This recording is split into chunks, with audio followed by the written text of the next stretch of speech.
Scoobity doobity doobity doo. We're getting started. I'm just getting started early. I'm getting started early almost every day now, seems like. Just sitting here, chilling out, killing time, waiting for the timer to come ticking down, and so I thought, what the hey? Let's just hit the button. Let's just hit the button. What do you say? We'll just hit the button, and we'll start streaming. And whatever happens, happens. The goat, good to see you. Good afternoon to you, my man. I'm here enjoying a nice cup of coffee in the evening, but I stay up late anyway, so it's all fine. What word to give this week? What word to give this week? Okay. Joe Anthony, how you doing? What up, John? Good to see you. Inverted Mystic over on Twitch. Good to see you. Finally, the one sane person on Twitch. Well, isn't that a nice thing to say? Tell everybody in the world. Tell your wives. Tell your sons. Tell the world. If they're feeling crazy, if they're feeling cray-cray, come on down to the Canadian Commie. I actually got things fixed up, so now you can type in to your web address, and I actually wouldn't mind it if somebody in the chat did this. Just to verify, if you type thecanadiancommie.com into your web browser, you'll actually come to the YouTube page. I finally did it. I had to talk to some support people, but we finally made it happen. Austin writes, good to see you guys. Peanut Butter Beatrice, as always, good to see you. How's it going? Apparently there's a tuberculosis outbreak in Kansas. Of course there is. Of course there is. We're in the end of days. All right? The Antichrist has risen. Plague and famine follow suit. Always a pleasure to have you here, Peanut Butter Beatrice. The Goat writes, Elon raiding the treasury with a bunch of racist teenagers and Trump openly talking about ethnically cleansing Gaza. Oh boy. Yeah, but don't you feel like there's this like energy or tone of just like that's kind of everybody right now. Everybody's just like, oh my God, okay. Okay. This is what's happening, I guess. Like, there's no sense of bewilderness or even outrage. Just everybody's just a little bit like, although to be clear, I do think that there is outrage happening. This to me is the story of the week. That there are all of these protests that are happening across America, that there are all of these big, gigantic shows, and across Europe as well. And I'm not seeing any mainstream outlet grab hold of these stories or run with these stories. And it obviously it's intentional, right? The revolution will not be televised, that kind of attitude. Like, the billionaires are not going to tell you about the protest movements that are happening in all states, right? And to me, that's the story of the week, and is likely why there is this kind of like thumb up the butt energy going around, and there's this kind of like whoa, duh, kind of feeling going on online and in the society generally, is because most people are likely unaware that there are actually like radical actions taking place in the name of a just society, right? And they'll never be made aware of it. As we decay, and as it accelerates, and as the decay accelerates faster and faster and faster, right? That it's just going to become more and more obvious how fraudulent these outlets actually are. If you're not convinced of it yet, like I don't know how to convince you. I mean, the problem is that there's like so much teamerism, right? There's so much tribalism. People are just like, haha, John is completely right when it comes to CNN, but Fox News tells it as it is, right? There's that kind of idea. Inverted Mystic writes, there's other good leftist content creators, but they're all on drama lately for some reason. Because it's easy. And I think it's distractionary, right? It's tempting. It's always tempting.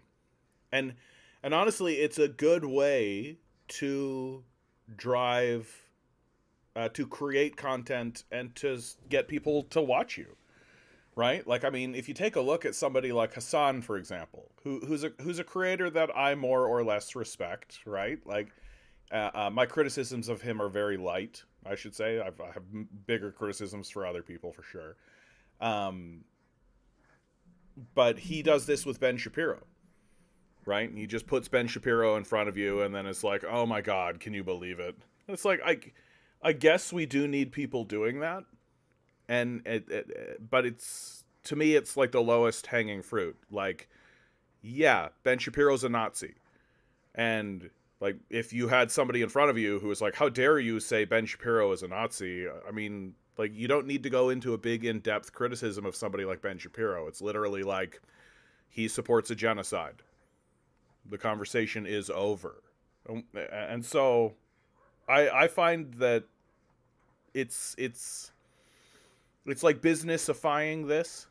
You know, that's what it is. It's you do that kind of stuff because you kind of want to businessify, and you want to drive clicks and drive reaction, right? Whereas I decided a long time ago that this space is where we're going to come and grieve, right? We're gonna talk about the decline of Western civilization. We're gonna cry about it together. We're gonna come to terms about it. Share successes that may occur, right? Share personal successes in personal ways, but we all fully understand. Like, there's no stopping it. Like, the processes of the decline are now larger than the people who are experiencing them. And if we were to try to get in the way of the decline and to stop the decline, that action itself would accelerate the decline. Like, we're looking at like full blown fascism right here. And the only way that we will ever get away from it is by dismantling it. So, and I do think there is like people who genuinely do this kind of work. They spend a lot of time staring into the black void of humanity and realizing like their Pollyannish perspective and their Pollyannish view of what a human isn't accurate. And so it's, in a way, it's kind of a vacation. Like, find a content creator, watch something that they said, and critique it, right? Like, there's lots of people doing that. I think it's like the lowest possible form of content creation, right? And I mean, it makes sense that a guy like Hassan would do it, because Hassan is live streaming 8 hours a day. Like, he's a monster. I don't know how he manages it.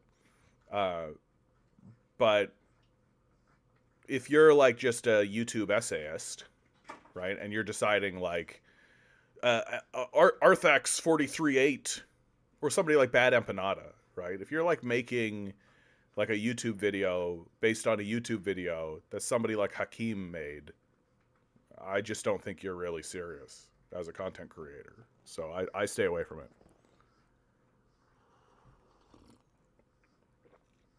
Yeah, Hassan's grind is insane. Like, he's just nuts. And I actually do think he is nuts. Like, I think, like, I mean this is a compliment, but I do think that, like, there's something going on with that guy for sure. Simply Steve writes,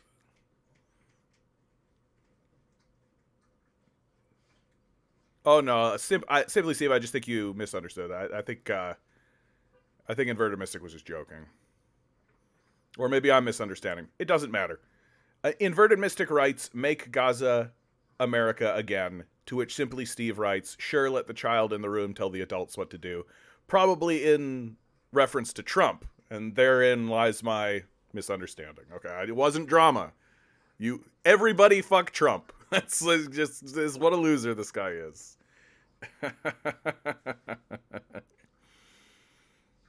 Austin writes, just did, the URL works, fantastic. Success. I'm going to start taking things like that a little bit more seriously, I think. And I'm going to start actually putting in the effort and putting in the energy to like really streamline this thing. And like, one of the things that's inspiring me, and because I stepped down from doing so much streaming, I'm only streaming once a week now. It's allowed me to reinvigorate other ideas and other projects and other thoughts. And one of those things is going out and actually playing music live.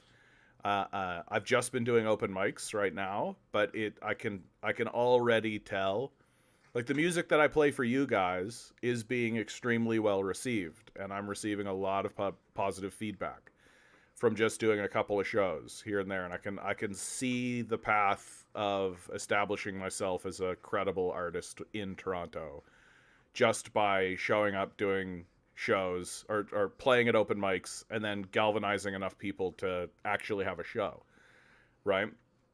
And so that's what's really inspired me to, like, get my act together with, like, the YouTube stuff and get things technically correct.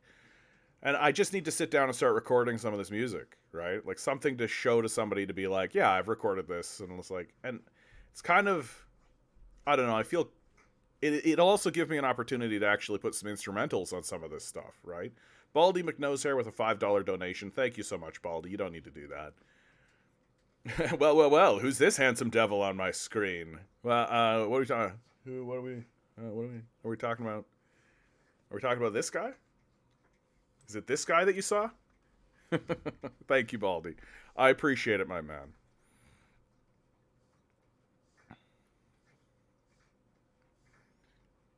Oh, Simply Steve writes, okay, my point is that America is less than 300 years old. How old is Gaza? Yeah.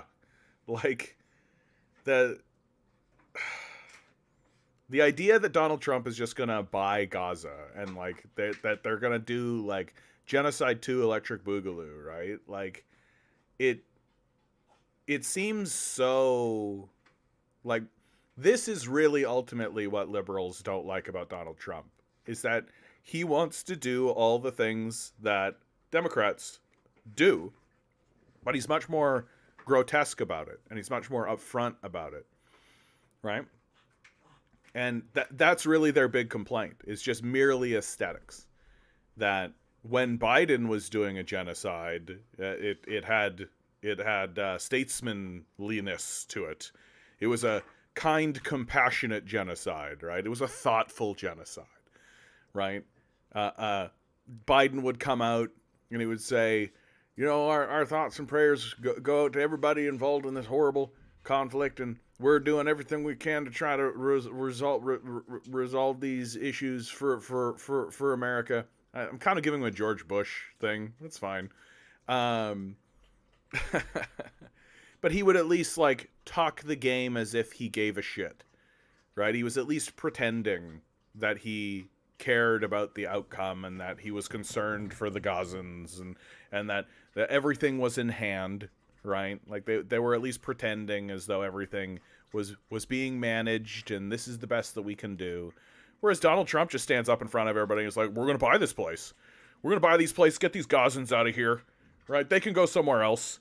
We're gonna build a Mar-a-Lago in Gaza and sell oceanside property here in Gaza, right? And we'll make it beautiful. It'll be absolutely wonderful. What a beautiful place. And the Palestinians will live a wonderful life. They'll be in Egypt or wherever they'll be, right? Like, this is what he's just saying it, right? So at least the Democrats weren't just, like, nakedly, openly saying it, even though they were doing it, right? Even though they were doing it. Peanut Butter Beatrice. Yeah, hearing Trump getting booed at the Super Bowl warmed the cockles of my heart. Yeah, another story that's kind of on the bottom of the list, right? Like, another story that you and I know about because we're kind of wonks, like, we go about this, but, like, the average citizen is pretty unaware, and that one's probably going to spread around just by word of mouth. That when Trump was at the Super Bowl, he just got booed like crazy, and they couldn't put him on the screen, on the big screen, because he would just get booed like crazy. But, like, what's more indicative of, like, a decline backwards than the president of the United States going to the Super Bowl, right? He's the first president of the United States to go to the Super Bowl. And it just, I understand why presidents have avoided it in the past, because it just has, like, a real Roman Empire vibe to it. Like, the emperor going to the gladiator pit, you know, and like uh like how much longer until we get a scene where some of the players of like, let's say Kansas City, like kneel in defiance directly in front of President Trump or something like that. Like how much longer until the political story of America is all entangled and all wrapped up in football, right? That like we've already seen a bit of that happening, right? We've already seen how like taking the knee is like a big political stand, and like, well, imagine that happening, but like there's the president of the United States, and the whole thing is being done directly in front of him. So I'm glad that he's getting booed. I think like Donald Trump, it's funny because like anytime I interact with people, he's deeply unpopular, right? But then you see articles like this. Here we go. I want to actually read this article because I took a glance at it and there was a lot of like kind of dumb shittery in it. That it comes from Forbes, so we do have to take it with like a dollop of like not just a grain of salt, but like a dollop of salt. Trump's approval ratings at 53%, right, in new poll, but Americans are less sure about Elon Musk. Yeah, I mean, I feel like this really speaks to the divide that exists in the nation. America is divided. And they're divided on this idea, like half of the nation likes this guy and likes what he's doing, right? Like defunding education works. Really simple. Really simple. The goat writes, handsome devil, I don't see Milo. How dare you? Milo's over here fighting with a peanut butter treat that I gave him. He's going to start whining any minute now. June writes, Trump wants to deport Palestinians while Kamala wants to exterminate them. Yeah, I mean, like, the whole deportation line is just like, yeah, like it's a preamble to extermination. Way too coherent. Yeah, I know. I got to work on my Biden. Although, I don't know. We just got to forget about Joe Biden. June, good to see you, June. Is the difference between Ribbentrop and Himmler? Yeah. And the GOAT writes, when the Democrats were wasting money funding a genocide, they were also wasting money funding aid for Lebanon. Speaking of rapist billionaires, at the Super Bowl, fucking Vince McMahon, of all people, was pictured there. Yeah, Vince McMahon, what an insane life Vince McMahon has had, frankly. Americans unsure about unelected Nazi corporate welfare queen gaining access to their social security number. Yeah, no shit. So let's go into this article. This is from Forbes. Americans are largely divided on Elon Musk's work for the Trump administration, according to a new CBS News YouGov poll. As U.S. voters otherwise mostly backed President Donald Trump in the opening weeks of his administration, even as they wished he would do more to lower prices, and expressed concern about tariffs and his plan for the U.S. to control Gaza. Americans held 53% approval rating for Trump, according to the poll, which was conducted February 5th and 7th, while an overwhelming 70% agreed he is doing in office what he promised on the campaign trail. So that means that there were 17% respondents being like, yeah, he's doing what he said he was going to do, but fuck that guy. U.S. adults were less sure about Musk and his Department of Government Efficiency, having control over government operations and spending, with only 23% saying he should have a lot of influence and 28% he should have some power, while a combined 49% believe he should have little to no control over the government. Yeah, who knew that, like, wow, like, maybe the entire reason we have, like, a system of checks and balances, the entire reason there's, like, a Congress and a Senate and the presidency and the Supreme Court and then the court systems itself and the state system, right, and governors, the whole reason we have that whole entire apparatus is specifically so that private owners can't do exactly this. Like, that's what's so fucked up about this Elon Musk situation that I just don't see anybody actually talking about, which is that the entire reason the government was set up this way was specifically to prevent guys like Elon Musk from doing exactly the thing they're currently doing, right? And people just are like fine with it. They're just like completely fine with it. Just like, yeah, whatever. He can just go on in there, fuck around. It's normal, right? But I mean, like, the guy's throwing Nazi salutes, so it's pretty much over for America. Like, at some point you just gotta say. At some point you just gotta say, it is the people, right? And that you can start saying things like, yeah, it's the people, but they've been manipulated, they've been misinformed, right? That it's always the fault of the powerful, ultimately, but that people are going along with it. And there is, like, at some point we actually do need to do, like, a serious investigation into the humanities, right? And there's a reason why the humanities were pushed out of the discourse, and there's a reason why we're not allowed to discuss this concept of human nature. Because if we don't, as a people, actually have a clear idea of what human nature is, then that can be defined for us by our owners, which is kind of it is the reason why the humanities are completely defunded, unsupported, everything, like, people. But of course, the ultimate failing of this idea of demonizing the humanities and regressing the society is that eventually people will just be so poor and won't have any options, and all the artistic madmen will just do art, and they'll do art in spite of all of your efforts, because humans producing art is, like, we do that. It's just, you're not going to stop that. You'll never stop that. And this stifling, all it's going to lead to is it's going to lead to a further delegitimizing of established institutions, and new organizations and institutions arising from the ashes in order to challenge your structures and your ideas, right? Because once you start passing legislation that works against the interests of the people it claims to govern, it's not too much longer until those people start to just abandon those structures. It's just the real truth of it.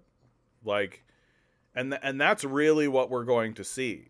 A big reason why I think Trump is pushing on this Canada 51st state button is that America and capitalism generally, the West generally, requires war in order to act not just as a distractionary tool, but as a way to discipline the populace, right? Like, that to me is a big reason why Vietnam happens and the draft happens in Vietnam. It's just like, you have a lot of these hippies lying around. What we need is a good war, right? And if America can't find a war, it's gonna make one, right?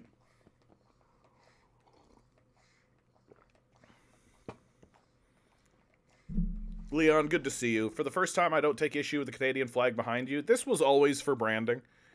Like, I understand, and I respect why people come in here and give me the grind my gears about it. It is, like, it's an imperialist symbol, that's for sure. But I feel like I should have it up there because I'm in Canada, right? It's just, I don't know how to square that circle, you know? I want to have, like, look at my icon, right? The icon that I display is a maple leaf with the hammer and sickle in it, right? So it's like, I have to make, I don't know how to square that circle. Like, how do I, with a symbol, very cleanly and clearly, tell you that I'm in Canada without actually just using the thing? So, but I understand. I don't hate people who give me the gears for that. Joe writes, I felt that, bro. Awesome. That's what we're here to do, man. We're here to feel. We're here to feel some feelings. Get out of step with the Nazi march, right? To be the guy in the picture that doesn't have his arm up, You know, that's what we're here to do. We're here to get out of step with it, and to try to get out of the rhythm and the algorithm and the frequency, right? And because all of that exists, right? All of that exists. We exist in a frequency, we exist in a rhythm, we exist in a pace, right? And if you are caught in the rhythm, in the pace that of the life, you're in the momentum, you're in the forward kind of sway and the swing of things. You don't realize it. You don't recognize it, right? Like, you can really tell. Like, I'm single, and I've always known that I was going to be single. I never wanted to have kids. The moment I go and hang out with any of my friends or my brother and his family or their family, I'm immediately like, oh, you guys are just on a completely different frequency. Like, you're just doing a completely different thing, right? Your life is just in this other place. And they look back at me when I say these things to them and are like, well, this is completely a normal way of living, how we're living completely normally. And I look at them and I'm like, okay. Yeah, okay, cool. Like, I would kill myself, I think. If this was every single fucking day. Like, every day it's like this. Oh, okay, cool. Long Defiant writes, Spanky vibes? I'm blanking on this reference. It's like tingling something, but I'm blanking on it. Oh yeah, Garden State. Let's do it together. Garden State writes, did you see the Gulf of America on Google Maps? Let's do it. Let's do it together. Oh, the cowards. This is cowardice. Google Maps, total abject cowardice. You can't do this shit, Google Maps. This is just you completely being like, oh, I mean, he did sign the thing, and it's the thing, so we should be, but people know it is the Gulf of Mexico, so maybe let's just say Gulf of Mexico, bracket, Gulf of America, bracket, and that way everybody's happy. Cowards. Total cowards. Total cowards. I would prefer to see Gulf of America on the map than what you've done here, Google. Cowards! Yeah, I mean, but, like, it'll be the same thing over here in Ukraine, right? It'll take them 20 years to actually draw the line. Right? It'll take them forever. Like, it's what they're doing over here in Georgia, right? Like, they still have this dotted line shit going on in Georgia. Right? They're still like, yeah, these are dotted lines. This is territory that is... like, they've done the same thing with Crimea. Dotted lines. Dotted lines. This is, this territory here is, it's contested. It's contested territory, so we don't know which way it's gonna go, right? And I mean... there's kind of an honesty to it, but it's like, bro, that war is over. It's been over for a long, long time. Like, this Georgia conflict's over. It's been over for a long, long time. Like, please, just get rid of the dotted line. Like, solidify that lineup. Get rid of the dotted line. It's Russian. Like, it's the truth. But until the ink is dry on the paper and a few years have passed, that's the kind of thing that they'll, like, quietly do, and there'll be, like, a headline on page, like, 43 of some Business Insider journal. That'll be, like, Google to update maps to reflect new deals and treaties, and it'll be presented very dryly, and omit a lot of information about the reasons why these borders are being drawn, and it'll just be like, Google has fallen behind. Google Maps has fallen behind politically on how it presents its maps, and so it is just going to do a blanket update of new treaties, and all of these, like, dotted lines that you see in, like, Guyana and all this kind of stuff, they'll just be changed. And it'll happen, like, in one, like, push. It'll happen, like, 2030. And people like me will be like, hey, look, look, they acknowledged it. They did the thing. They acknowledged it, right? And literally everybody else will be like, they're just updating the map, bro. That's what'll happen.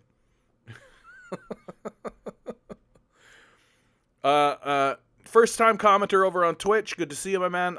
Allowed numbers. Sad what's happening in Ukraine. Oh yeah, dude. And like, it's getting worse. Like, here is Trump. Hold on. Let me, yeah.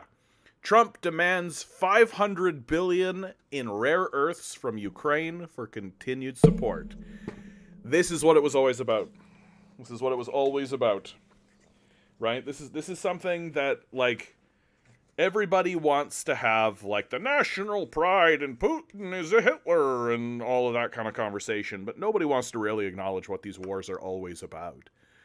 Right? It's about getting those resources. And there's rare earth minerals in Ukraine. There's money to be made exploiting the resources of Ukraine, and the West wants them. Right? That's all. That's all it ever was. Right? And so now here's Trump explicitly stating it. Oh, you want our support, Zelensky? You better sign some deals. You better make some deals that say we get access to those resources, which is what it always was about.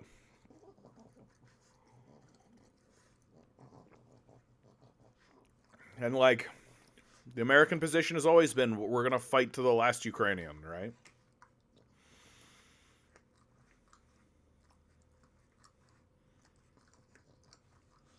Someone said something up here. Garden State writes, I'm going to my first ever union meeting in a half hour. Can't wait. Fantastic. Strike. Leon writes, Reddit Canada is usually terrible, but all the threads about Trump takeover are very heartening. Most people saying they'd fight back. Yeah. Nationalism is a very powerful influence. It's very powerful.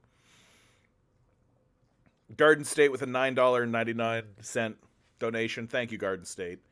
I thought Trump was going to end the wars in day one.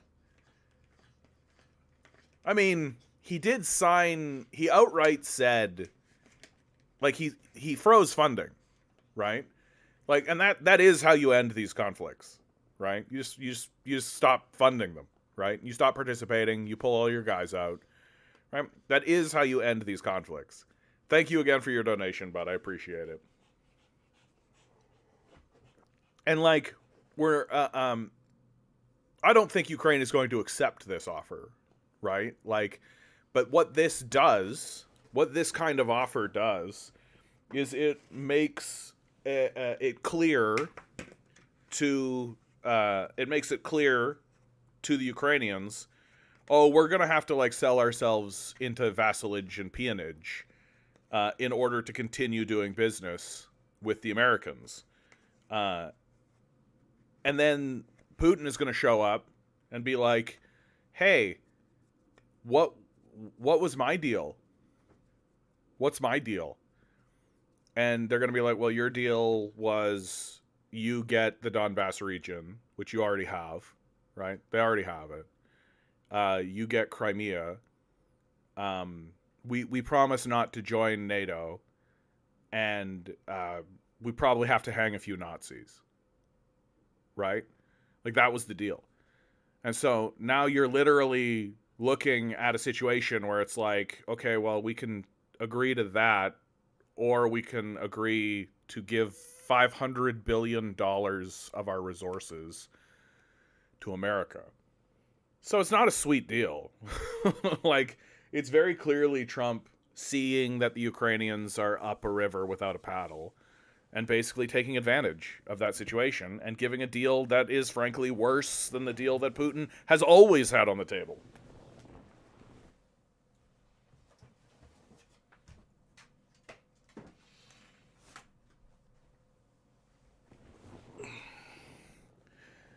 Numbers over on Twitch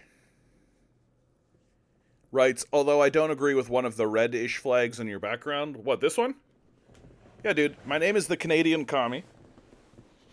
I'm happy to answer any questions you have or concerns you have about communism. I try to give preference to new commenters because I'm, trying to build a name for myself, but also trying to influence people and convince people that the West has lied to you about what communism is. They've lied to you about countries that have moved forward with communist ideas. They've lied to you, right? Just like they lied to you about the Iraq War, just like they lied to you about like the NSA shit, like just like they're lying to you about Ukraine, just like they're lying to you about everything, right? They're constantly lying to you, and yet for some reason, right? And for some reason, when it comes to the subject of communism, there's just this like, no, they're telling the truth 100%, completely 100%, no lies. Right? The Black Book of Communism is true. Right? It's like this phenomenon that happens to me all the time where it's like I finally convinced somebody that the CIA was involved in this thing. Right? And oftentimes now it's just getting to the point where I'm like, yeah, here's a document from the CIA. Here's a book that is literally on the CIA website as a free PDF that you can read that tells you all about the CIA involvement and what I'm talking about. And then finally they'll just be like, I mean, I guess. And they'll be like, okay, cool. And then the subject will move on to something else. And then I'll be like, yeah, the CIA is involved. And they'll be like, the CIA? What are you talking about? And I'll have to go like, I just did this. Like, I just did this with you, bro. We just walked down the road here. Aldo writes, yeah, I'm from the Baltic region. All I see when I look at that flag is Stalinism. I mean, so your conception of who Stalin was is basically based on, like, it's like a myth at this point, right? Like, we don't actually, like, and I don't know exactly, like, the Baltic region, I don't know exactly what that is. Like, I don't know exactly where you're from. But, like, I feel like what we end up with a lot of these, like, I'm from this region that was previously part of the Soviet Union, is we get a lot of people in here who tell pretty much the same story, which is that my conception of communism is the decline. Like, we never get anybody in here who's actually, like, talking about, nobody's in here ever talking about how they were like a dirt farmer and then they became an astronaut because of the rise of the Soviet Union, right? Like there's nobody left. They're all dead, right? As time moves forward, people die. And so what we end up with is we have people whose parents were alive during like the Gorbachev-Yeltsin years, right? And witnessed the dismantling and the decline of communism. And now you've got people who are living in this post-communist environment. And so that when they see a communist, what they think is post-communism, right? But I'm not a post-communist. I'm a communist, right? I take a look at the successes of communism. Like, we're constantly, overwhelmingly, over and over and over and over and over and over and over again, bombarded consistently with the shortcomings or outright the lies, right? And the lies are what's presented first and foremost. But we never actually have a serious conversation about the successes, and there are obvious successes. Like, obvious successes that should be discussed and should be explored. And we can have a serious discussion about, like, well, is it like, even if I accept some of these negatives that you're bringing to the table, is it worth it? Is the trade-off worth it? And a lot of the times, yeah, it is. Right? Like, man, everybody's happier, healthier, has more food, but landlords are slightly poorer. Okay, I'll bite that bullet. Jeff, good to see you. Yeah, hit like, share, subscribe. Do it. Let's if we have any chance getting over the algorithm or getting over the hump, let's do it. Leon writes, yeah, my great aunt came from a peasant family and became a highly respected chemical engineer. She was very proud. And, like, this is the kind of thing that's just, like, pre the rise of communism, like, that's just not happening. right? Like, the rise of the Soviet Union is the obliteration of Tsarism. It's the obliteration of the monarchy. It's the obliteration of feudalism, right? And like, I just feel like I spend a lot of my time talking about like 1 year in this like centuries long process, or like decades long process. Allo writes, I've heard lots of stories from both my parents and grandparents, and other half of my bloodline was sent to Serbia, and over half of my bloodline was sent to Siberia. I mean, it's that has big like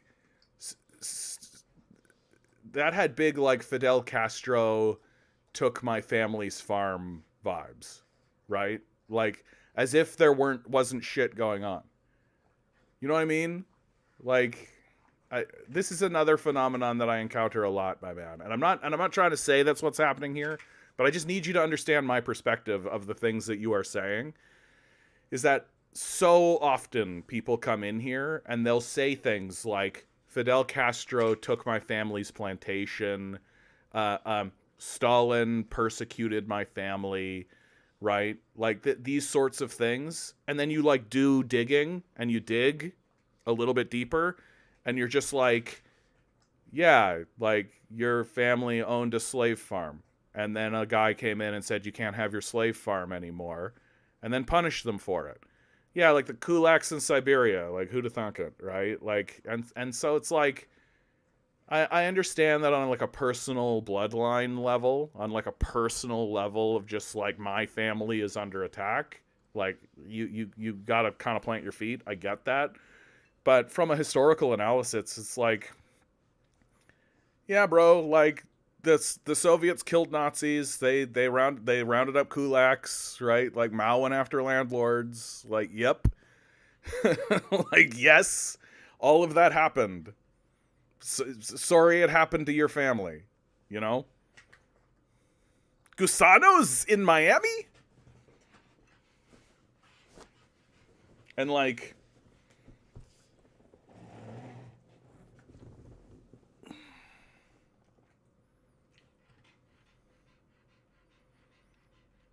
and Allo says, I don't agree with capitalism to 100%. I think we should make a new ideology. Well, this is a point that I think I'm going to make right here, which is that, like, communism can become ideological, but it's a social science, right? Like, Karl Marx, the guy that comes up with this conception of communism, is a social scientist. And Friedrich Engels called himself a social scientist, right? Or a scientific socialist, right? And the things that they wrote and the ideas that they're putting forward are in line with the idea of observing reality, testing hypotheses, right? And near as I can tell, if there is an ideology that exists within communism, it's the idea that everyone should have food and shelter. Like, just everybody should have food and shelter, right? And that there's a side of the conversation, capitalists, who disagree with that and say, no, people should not have food and shelter. They should have to earn it. It's like, well, who are they earning it from? Me, the capitalists.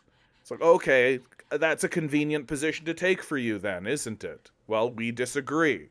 We think that food and shelter should just be a part of the society, and that we should actually support our citizens and say to our citizens, hey, here you are. You're alive in reality, and you happen to be spawned in to this culture and civilization that's here. And so the wise thing, if we care about actually building a stable society that actually supports the people who come into the society, we should say, we should create institutional power that basically says, yeah, people have food and people have shelter, and that's what we're here for. We're here to make sure everybody has access to food, everybody has access to shelter. And what's that going to do? It's going to give people a foundation upon which they can stand, and then they can actually start to participate in larger ideas and larger institutions, right? But when you have these worthless capitalists who essentially gatekeep and wedge themselves in for personal profit and personal gain, even though the gain that they're making now is irrelevant to their lives. Like, the difference between $100 billion and $101 billion is meaningless to somebody, right? But the difference between somebody who has $10,000 and somebody who has $20,000 is extreme. So it's this insistence that exists within the mind of a communist that says we should build institutional authority and institutional power that says, hey, people should have food and shelter, and if you stand up and say no, they shouldn't, then we should send you to Siberia, right? Like, we should take you and we should put you in a hole and forget that you are there. And I think that should become normal. That idea should just become understood. Like, we should treat people who say people should not have food and shelter the same way we treat pedophiles. That we should say that's gross and disgusting and you're a despicable person. And if the military found those people, grabbed them, and sent them to prison cells, we should be like, good, I'm glad that happened. I'm glad that happened. And then if later on somebody was like, they sent my family to the place, I'd be like, good, I'm glad that happened. Like, I'm super happy that we have less pedophiles in our society. I'm super happy that we have less of these exploitive psychopaths who are walking around saying out loud, people should starve and not have houses so I can have more money in a bank account I'll never look at. Yep. That's a smart way to organize a stable society and to have a good thing happen in reality. These people should be hung. Like, they should be fucking hung. And I don't think we shouldn't feel ashamed of saying it. Like, we're off the rails. It's nuts. And I'm done giving people benefit of the doubt. Like, I'm sorry that your Nazi family got killed. Like, tough.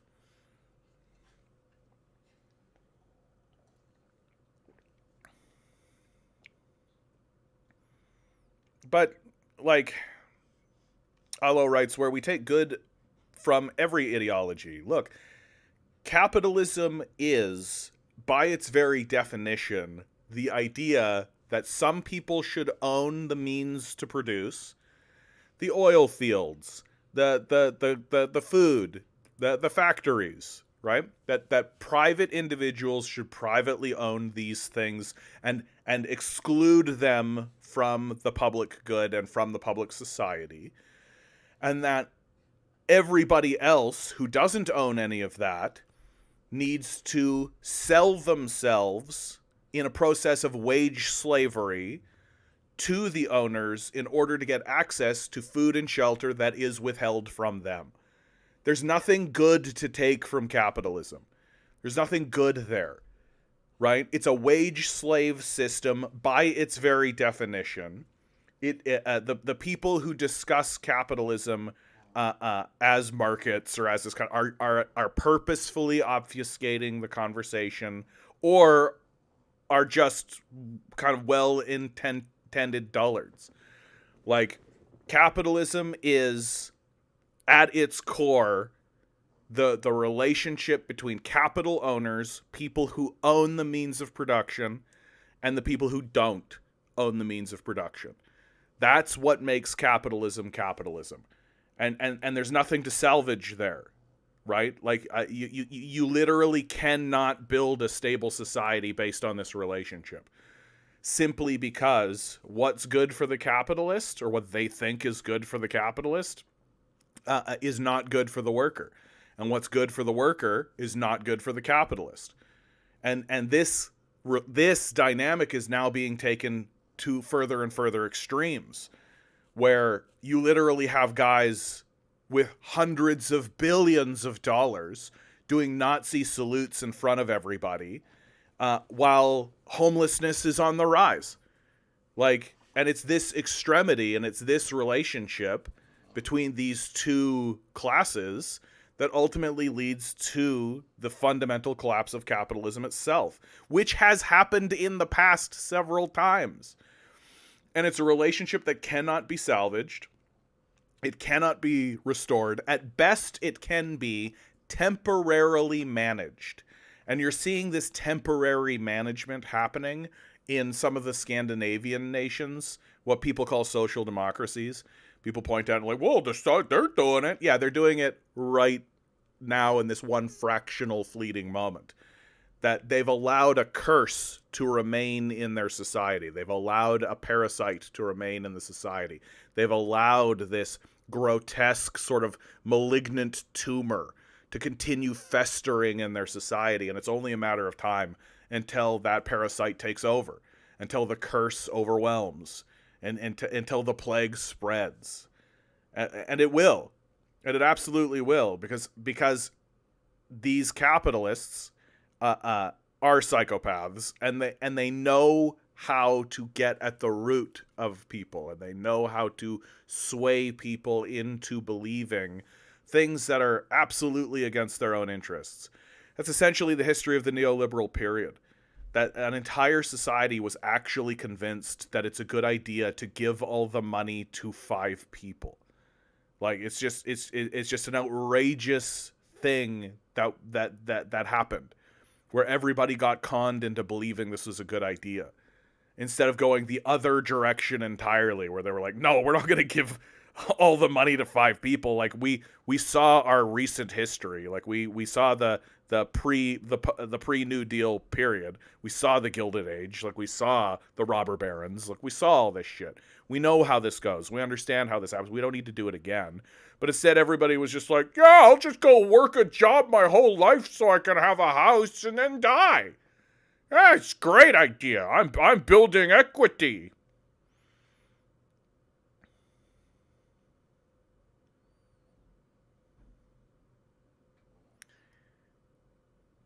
Allo writes, kids and women were sent to Siberia as well. Do you think a kid could be a Nazi? I mean, I don't know the ins and outs of what happened, and I don't know that I've ever seen anything in my studies and research that tells me that there is like a big upswell of like, let's grab all the kids, right? Like, there's a big kid thing. I mean, I feel like the CIA would have something to say about that.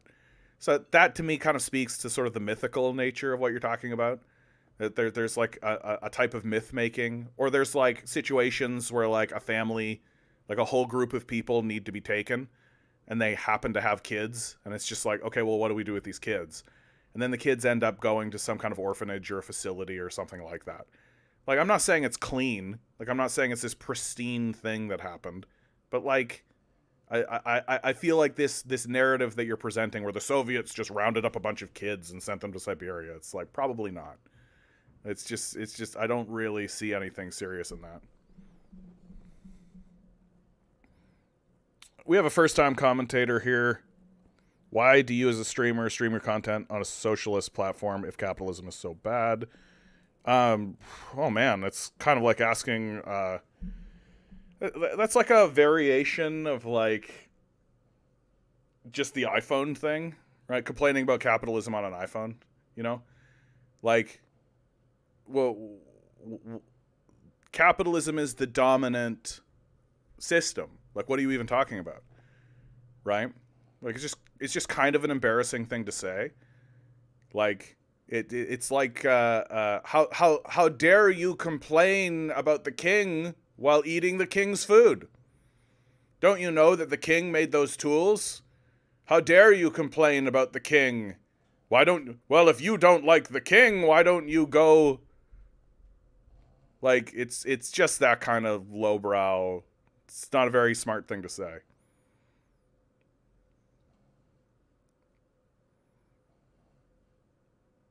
Allo writes, what counted as a Nazi in that time was very loose. If you didn't agree with communism at that time, you were automatically considered as a Nazi. I mean, I think we could both acknowledge that there were extreme times, right?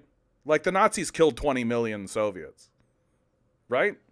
Like, I don't know how that's just ignored. Like, it's amazing how often I'll listen to like PhD professors and scholars, and I'll like be sitting there listening to their lecture, and I'll be like, they're going to mention the 20 million people the Nazis killed, right? Like, they're critiquing Stalin, or they have something to say, and I'll be like, and they're going to mention World War II, right? Like, they're going to mention the 20 million people that were killed by the Nazis, right? They're going to do that. It's coming any moment. And then they just don't. and it's just completely sidestepped. And I'm like, yeah, I bet the Soviets did get pretty hard-nosed. I bet there were just like a very brutish and rough way of handling people. Like, they're not living in a society where there's just like, well, you know, the issue with communism is like, the people who are criticizing communism are a threat to a people who have just experienced a massacre of 20 million of their citizens, or are gearing up in war to fight the force that's coming to do that. Like, I just think that there's this, like, detachment that happens when people discuss these things. Like, there's this, like, complete and total detachment from what the reality on the ground would have been. Like, yeah, I can really see why a bunch of people who were looking at literally Nazis coming to kill their families, 20 million people died in World War II fighting these Nazis. I can really see how they would just look at somebody being like, well, you know, the issue with communism, and just be like, Nazi sympathizer, come with me. Pretty straightforward and easy thing to put together. Like, you're not living in a moment of, like, peace, right? You're not living in a moment where there's, like, serenity and everybody can be like, well, let's have a discussion about the difference in the positive and the negative. Like, no. You've got Nazis coming to kill 20 million people. And it's just ignored. It's just like, that's just omitted from your mind. And even now, I've seen it happen. It happens over and over and over again. I see it over and over again. People will listen to me say that. And then the very next thing they'll bring up, it's gone. It's just omitted from their mind. Right? Just yeah. Oh, I guess 20 million people. Okay. But, and then the very next thing they say is just like, oh yeah, 20 million people didn't die. There weren't nuclear bombs being dropped, right? There weren't like there weren't new technologies being fielded in front of them on an industrial scale that they had to rapidly adapt in order to counter. Like, that wasn't happening. There weren't aerial bombardments. There weren't tanks rolling in. There wasn't this enormous infrastructure. The Blitzkrieg didn't exist. The Nazis weren't rounding people up, putting them in churches and lighting them ablaze. None of that was happening. Yeah. So we can just critique the Soviets in this vacuum we've created. It's just the most irritating and annoying shit, and I see it constantly at the highest levels of discourse. And I've just come to say that, like, the people who are doing that are fucking Nazis. Like, there's this one that's on YouTube right now. Her name is Sarah Payne. I believe that's her name. She's like some old decrepit hag who works for the Naval Academy, or the Naval School, right? So she works for the American military. And she's on YouTube, and you see her shit, and she's immediately just like, well, Mao and the Stalin, and it's like, yeah, you're just omitting war.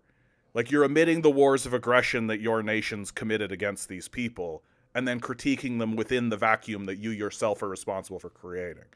So it's this, like, total straw manning of the conversation that omits the subject of war that she is employed in, right? She works for the Navy, for Christ's sakes.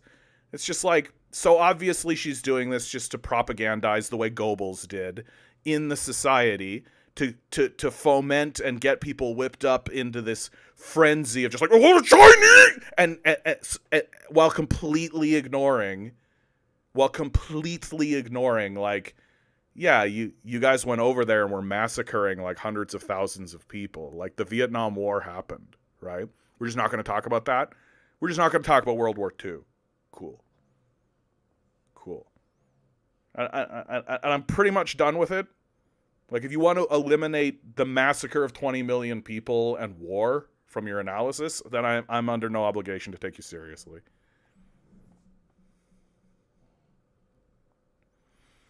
Yeah, and all is just coming in with just straight up CIA propaganda now.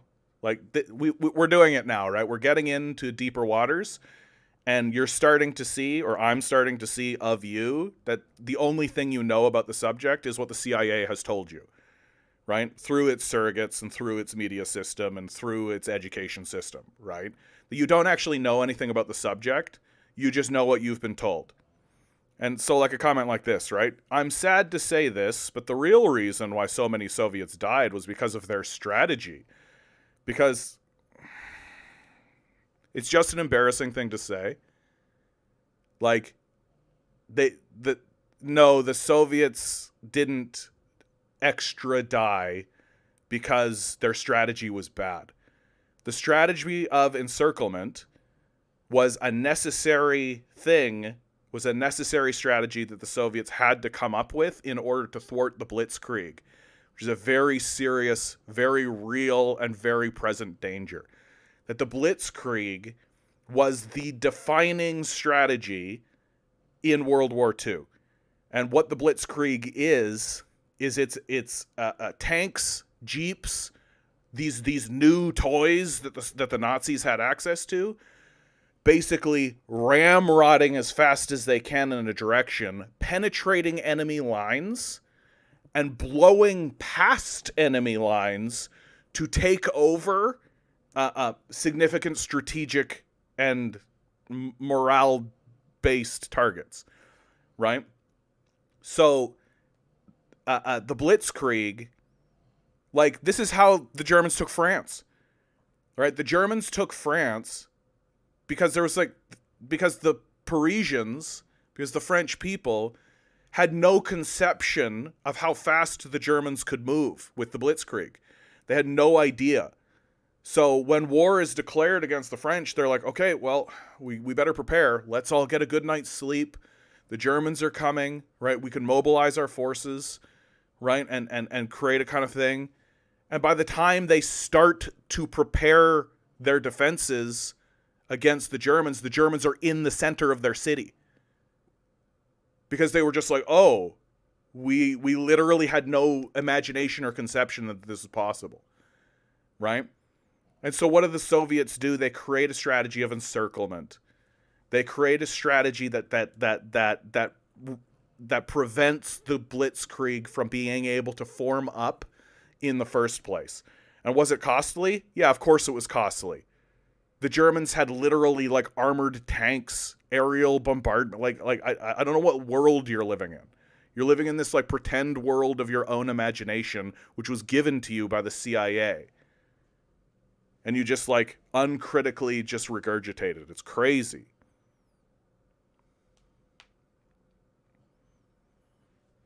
Can't Speak says the best thing about socialism is that every socialist country that exists in the world is now capitalist. I mean, China's right in front of you. But I guess that was capitalism's fault that did that, right? Just sort of unserious garbage.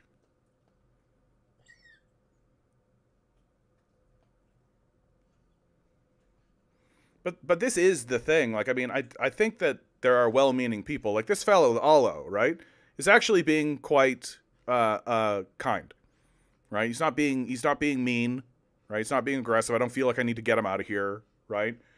I just think that people believe the people who are directly around them. That's all. People just believe what they see directly around them. Can't Speak writes, capitalism won, that's it. Ugh, kind of embarrassing, dude. Capitalism won. I mean, capitalism's had its moment, but we're in the middle of its decline. We're in the middle of a very significant, serious decline. And, like, it's sort of telling that you have this sort of winning idea. Like, it's not a game, right? Like, it's not a game of Heart of Iron or something, right? There's no score screen, right? Like, capitalism got to where it is on war and genocide, right? That's how capitalism has built itself. It's through war, genocide, and slavery. That is how capitalism spreads. That's what it does. And it's a self-defeating strategy that is the reason why the civilization is in the decline that it is in. I mean, if you want to call it a civilization. And the idea that capitalism won, like, what are you talking about? Like for real, what are you talking about? It's just this statement that's completely out of pace with any observable reality. Like, you might as well just be a flat earther at this point. Like, you literally have, like, the rise of China, this just enormous culture, this enormous civilization that has been put into a position where it has to negotiate with international capitalist powers, but through those negotiations has maneuvered themselves into ascension in a way that is stunning to watch. That is stunning and startling to watch.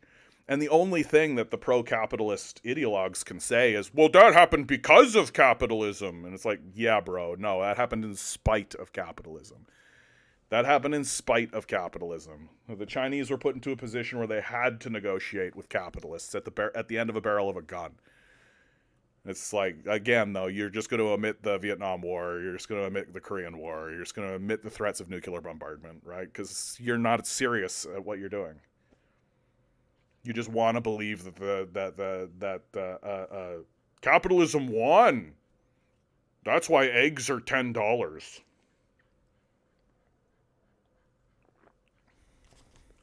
Eggs D, good to see you. Austin, yeah, he did the meme. We should improve society slightly, yeah. And yet you breathe capitalist air.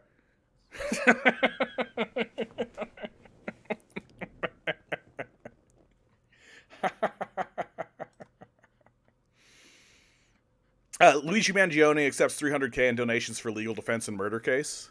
So people are donating lots of money to Luigi Mangione. I hope he gets off, man. I hope it happens. I'll be here for it. There was one thing I wanted to touch down because it was so silly. Is this it? Yeah. Here's a bill that's being tabled to authorize the president to enter into negotiations to acquire Greenland and to rename Greenland as Red, White, and Blue Land.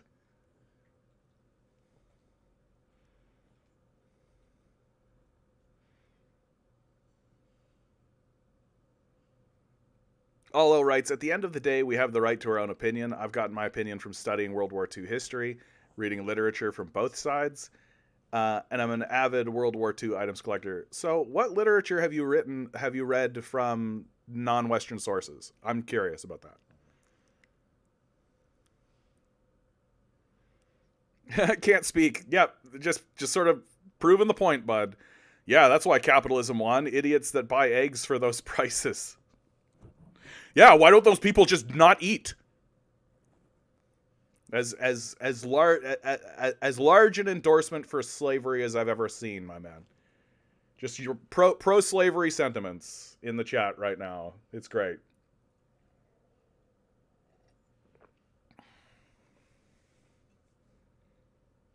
Yeah, XD. Interesting how these people who come here doubling down on defending capitalism as the decline is happening. It's deliberate. Well, I mean, we're seeing, right? Like, Trump's approval rating's at 53%, right? And what's interesting, though, is that, like, you look at Biden or the Democrats, and their approval rating would be like 40-something%, right? Like, it's a 50-50-ish split. And these elections are swinging, like, by percentages. So it's like tick, very, very small. That's what it's about. Right? It's about ensuring that power remains in the hands of capitalists. And so what I think we're seeing when we're seeing these people coming in with their extremely bad takes and their extremely bad perspectives are people who are caught in this dual, like, they believe that the fight is Democrat versus Republican.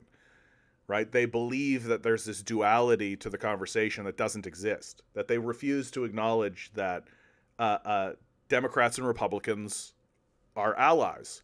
They work together. And that the goal is to always empower capitalists and maintain the system of power, of capitalism. That's the entire point. And so when you get people who are kind of caught in this mode of thinking, where the enemy is another capitalist, right? They can become very brazen and sort of silly, right? Like, this can't speak guy is just embarrassing as it gets. Like, yeah, you buy expensive shit. That's what's happening. Like, Toronto, the city I'm in, has literally declared a food emergency. The mayor of Toronto declared an emergency. Like, pause for a minute, plant your feet on the ground, take the sneer off your face, right? Roll your shoulders back, let your brain activate for a minute. Just for a moment. and actually understand that the most populous city in Canada and across Canada, we're declaring food scarcity emergencies. It's absurd. Canada and the United States are some of the most prosperous and wealthy nations on earth. We should not be having food scarcity emergencies. We should not have food bank crises. We should not have these things. They should not exist. And the flippancy by which you make your comments, right? The flippancy by which you're treating these things tells me that you are either insulated from it. Yeah, like this embarrassing shit. Maybe get a better job. So you're too stupid to talk to, so I'm just going to say bye to you. Like, I have 3 rules. No Nazis. No delusional people, so flat earthers. And if you're too stupid to talk to, you go. So you're too stupid to talk to. Go and die in peace.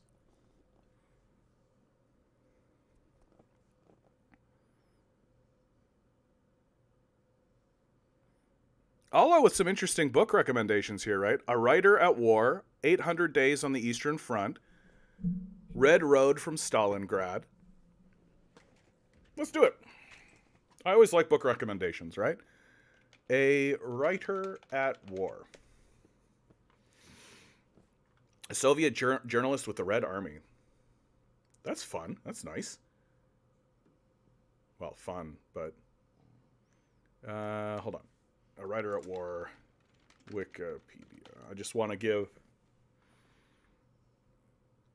Twitch people. Vasily Grossman was a Soviet writer and journalist born to a Jewish family in Ukraine, then part of the Russian Empire. Grossman trained as a chemical engineer, earning the nickname Vasa the Chemist. Diligence as a student, early life and career. Yeah. I think this would actually be worth for me looking in for sure. When Nazi Germany invaded, Grossman's mother was trapped and eventually murdered, with 20,000 to 30,000 who had not evacuated. He was exempt from military service but volunteered for the front, where he spent more than 1,000 days. He became a war correspondent for the popular Red Army newspaper, Red Star. He covered its major events, including the Battle of Moscow, the Battle of Stalingrad, the Battle of Kursk, the Battle of Berlin. This is a good recommendation, dude. Like, so many times I have this conversation with people, and they... so many times people will be like, yeah, I've read a lot of this stuff, and then they show me like a book that's written by like literally some shitty 2-bit propagandist like Anne Applebaum or something. This is a really, really good recommendation, dude. I'm actually for sure gonna look into this, because I've been sort of in a drought in terms of my literature recently, and so really, really good recommendation there. And if that's the case, let's continue with that, because I'm a huge 800 Days on the Eastern Front. Wikipedia.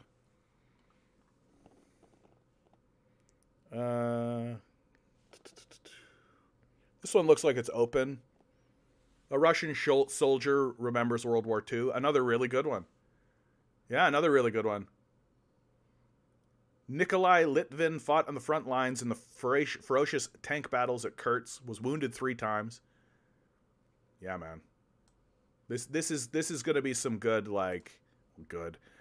some war correspondence, right?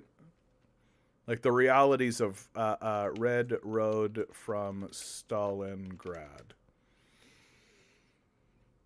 A war memoir written by Mansour Abdulin. His service in the 293rd Rifle Division.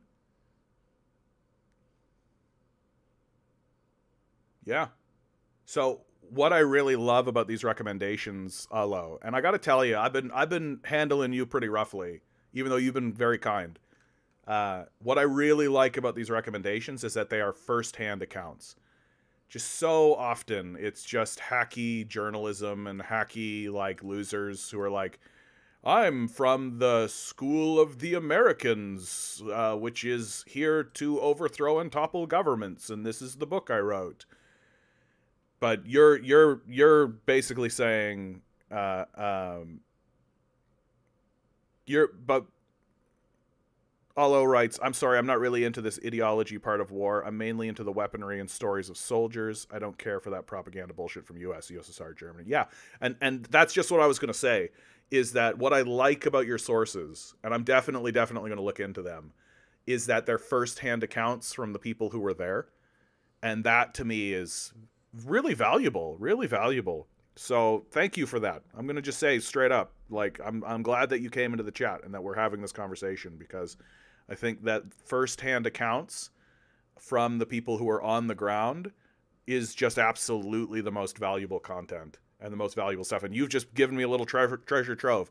So to you, Aloe, we may disagree, but you've given me a gift. So I'm absolutely going to, hopefully you'll swing back around and we'll have a conversation about some of that.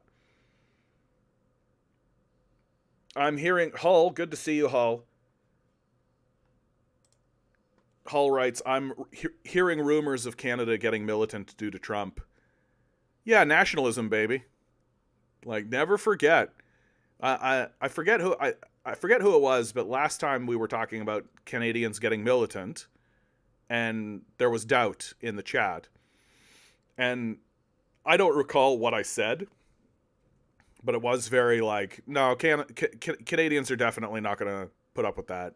And I realize now that, yeah, Canadians are not going to roll over and take it, just from a basic nationalism standpoint, right? Like, the nicest person you know is going to get pissed off if you try to go sleep in his bed, right? Like, the nicest person you know is not going to like it if you put your muddy boots up on their table, you know? So I think that just like straight raw nationalism gets it done. And Canadians are just not going to allow themselves to be pushed around.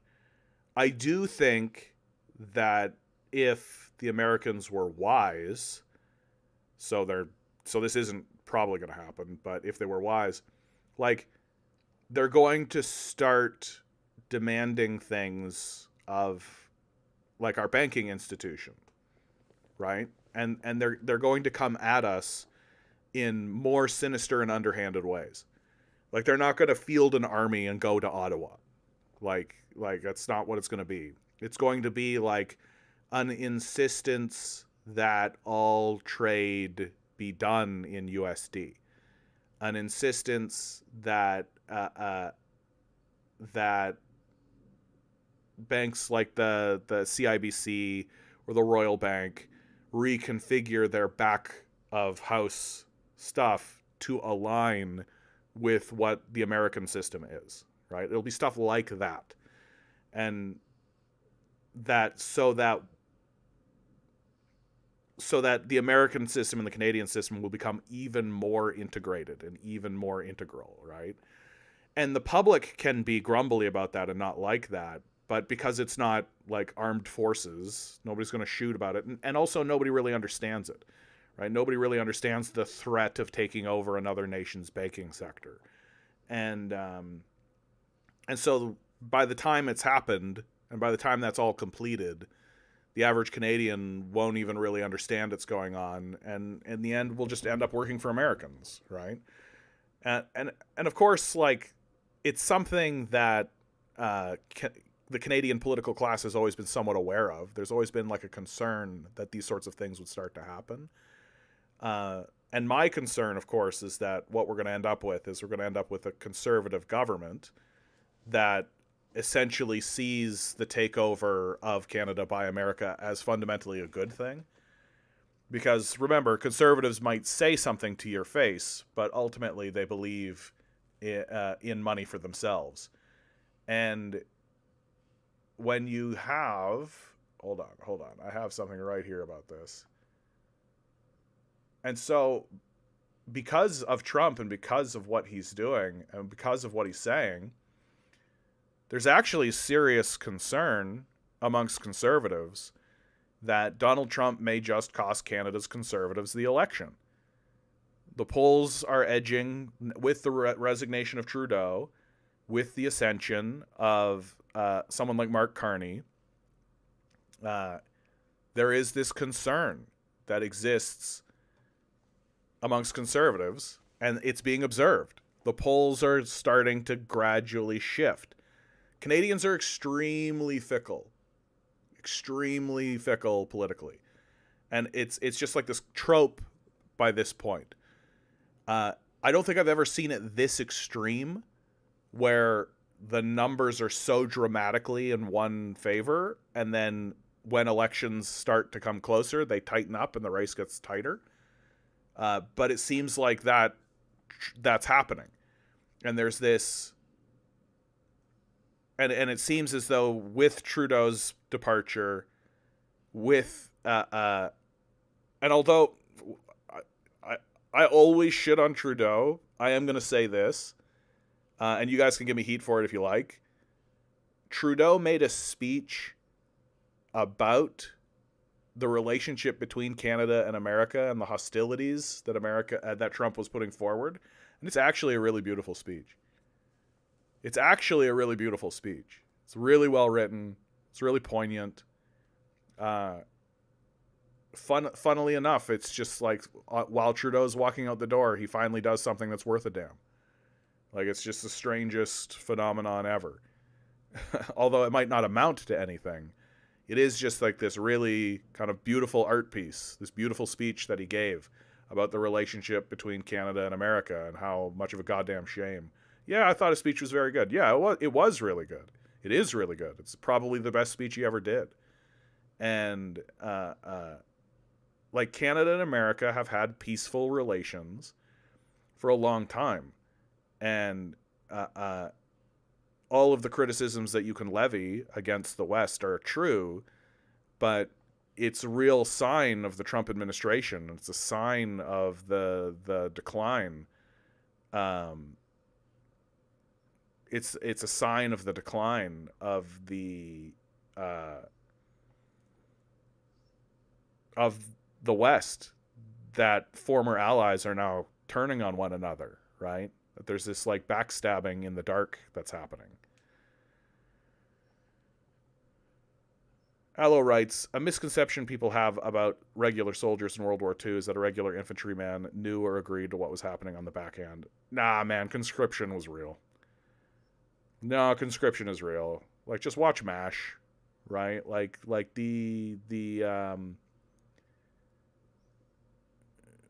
no, the soldiers are the victims, right? Like, you're rounding up people and basically telling them, okay, fight for your country or we're going to put you in jail, essentially. Or shoot you, right? Like, that's a real thing. Like, World War II is and World War I for that matter, like, that whole period of time is just, like, fucking crazy, dude.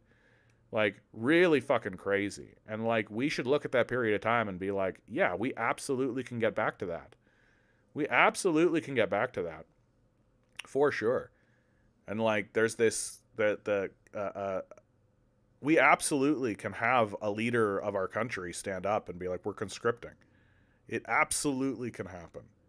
And I think that if they tried to do a conscription in America, that would spark a civil war. So it's probably unlikely that that's going to happen, which is why a big reason why America is falling into this pattern of decline, right? Like, their whole card has been militarism. Like, that's been their whole thing, but less and less people are joining the military. That there's less and less viable candidates to join the military. If they were to do a draft, it's like literally the Pentagon says that 80% of people are unfit. So it's just like America has just become this complete and total catastrophe. And now that Trump is at the helm, it's scaring the shit out of Canadians. And especially this, like, we're going to go to war. Like, it's so bad for Pierre.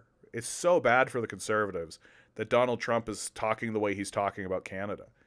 because not that long ago, like literally this last year, Pierre Poilievre is accepting endorsements from the Trump administration. We've got pictures of his, like, where is it? Yeah.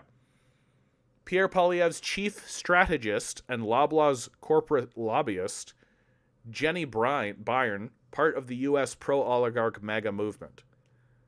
Right? Like, that's not that long ago that these guys are endorsing, and a lot of the support that the conservatives are currently enjoying is soft support. Like, it's not hardline, crazy, go nuts bananas. Like, the conservatives are, the conservatives have about 20% support that I would say is hard, right? It's firm support, 20%, and everything else is soft support. And the fuck Trudeau crowd, right? The cost of living crisis, the housing crisis, right? It's all kind of come on Trudeau's shoulders. Well, now Trudeau's not there. And this new group of people that are coming in, one of the smartest things politically that the Liberals are doing is they are saying they're going to get rid of the carbon tax. And why that's so smart politically is that it basically cuts the legs out from under Pierre Poilievre's campaign strategy, right? Like, Pierre Poilievre's campaign strategy up till now has been axe the tax, fuck Trudeau, right? That's been the whole strategy. Well, Trudeau's gone, and the Liberals are going to axe the tax. So this is and now Trump is in power, saying all this shit about Canada. Trump being a former person being a person that endorsed Pierre Poilievre and endorsed the conservatives. And so now there's this narrative going around that's like, if the conservatives get into power, they're just going to bend the knee. Right? And like, the Liberals can at least create a posture, although we all know how unserious it is, but they can at least create a posture that says we're not going to bend the knee. And so that's kind of what's going on in Canadian politics right now, you know? We'll see how it goes. But really the tail of the tape is going to be the election. And Canadians are fickle.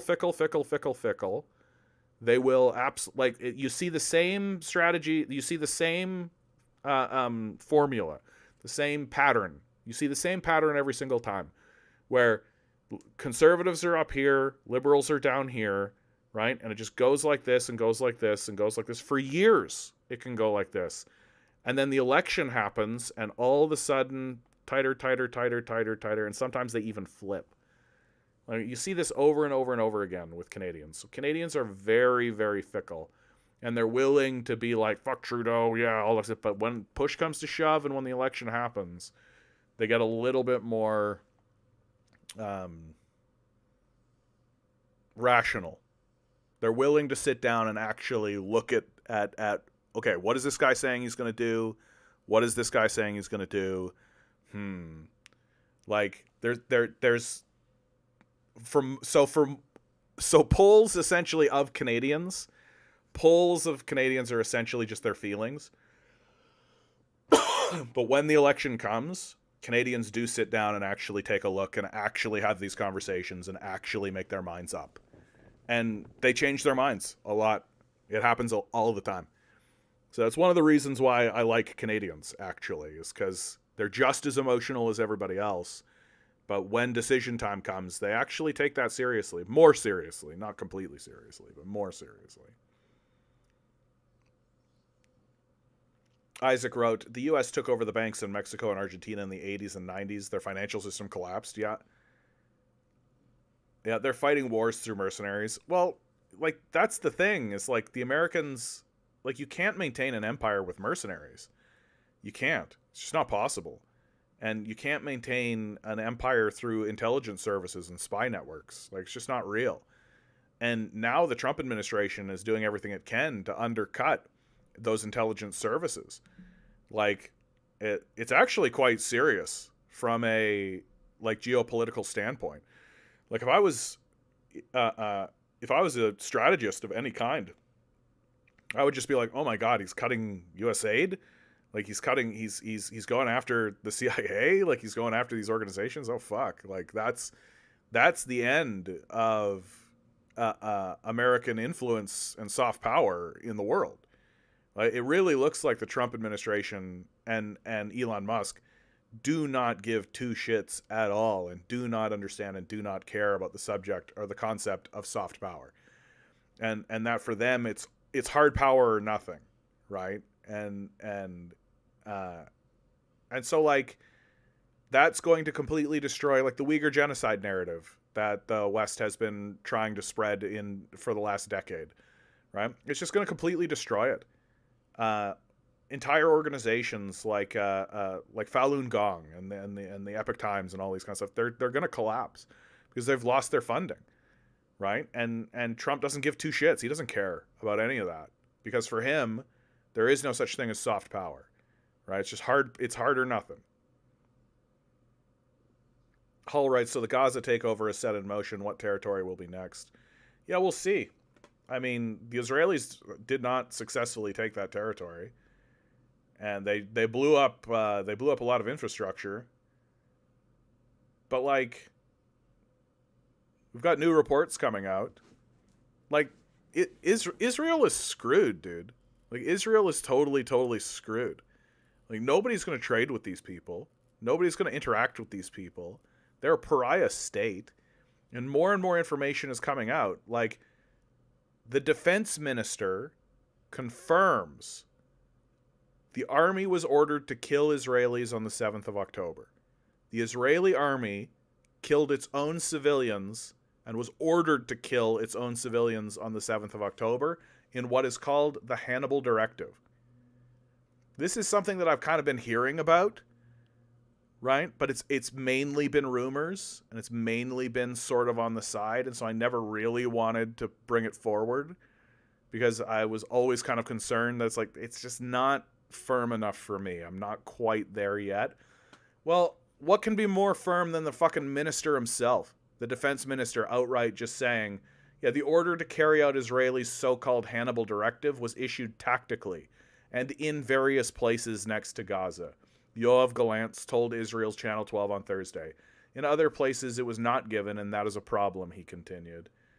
So, yeah, Hull is just like, oh, wow, yeah, like, this is where we're at, my man.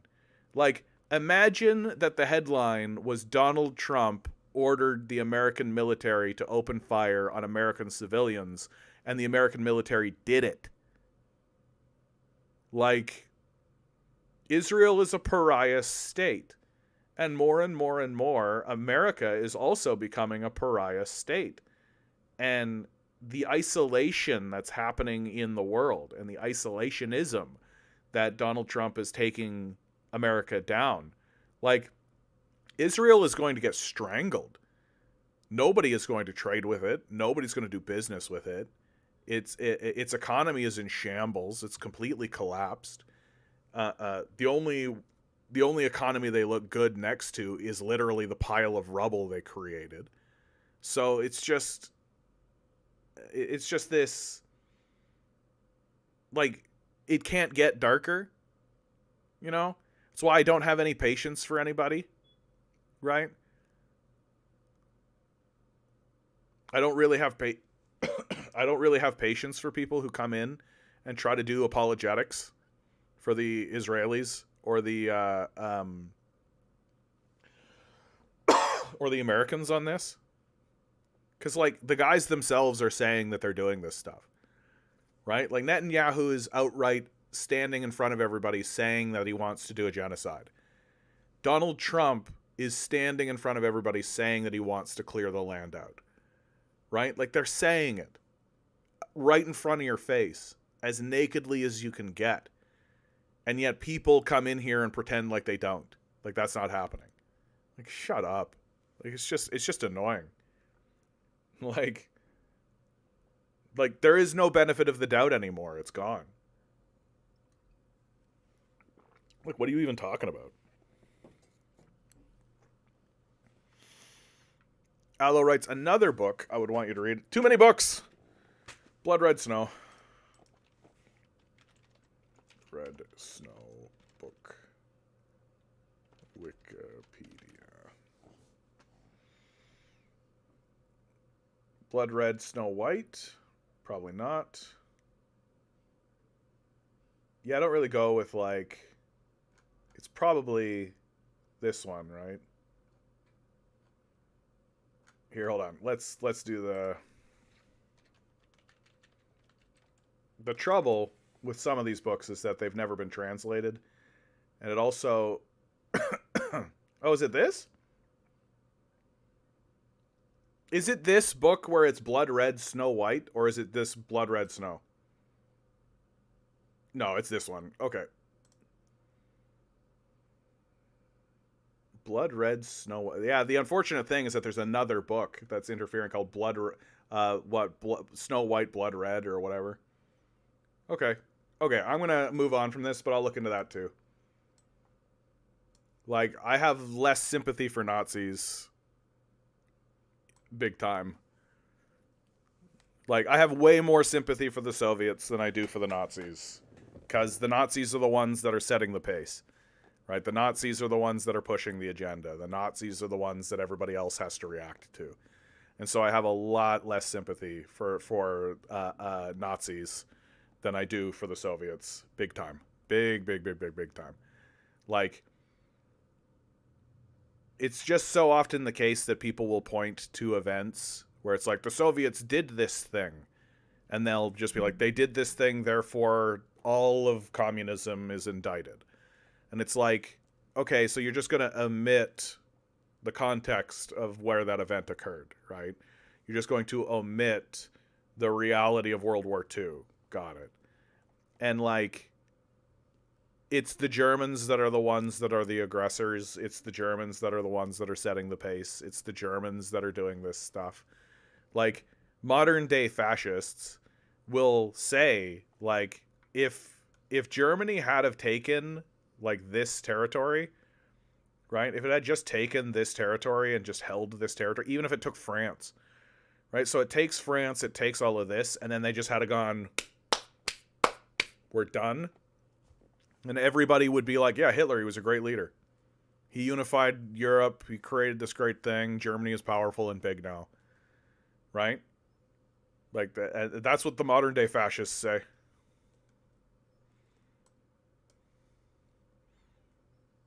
JT, good to see you. Remember that mission in Call of Duty, boys? Just act like it's that level. Yeah, right. Yeah, right, dude. Like, there's this... One of the voices that I listen to a lot is Chris Hedges, and another war correspondent, and he would say of people who acted that way in war that they were the first to die. Like, the video games and the video gamification of warfare, like, I think it's been somewhat useful as a recruiting tool. But you get people acting that way when they get out there, they die. They die fast. Content, good to see you, my man. Elon's son picked a booger and wiped it on the presidential desk. Absolutely perfect, dude. Dude, everything I've seen of that kid, his son, right? His son is a little bastard. Like, when that guy gets to be of age and actually starts getting some kind of power, yeah. That's like, Elon Musk is, like, demented in his own right, but his son is going to be a tyrant. You can tell already. And every time his son does something tyrannical and shitty, Elon laughs and is like, ha ha ha ha ha. Right? And sons will always follow their father's love, dude. Always. It's a trope. And so he's training his son to be this brutal little shitty tyrant. And eventually the reins of the Musk empire will pass from father to son. And his son will be just this demented shithead. Just like his dad is.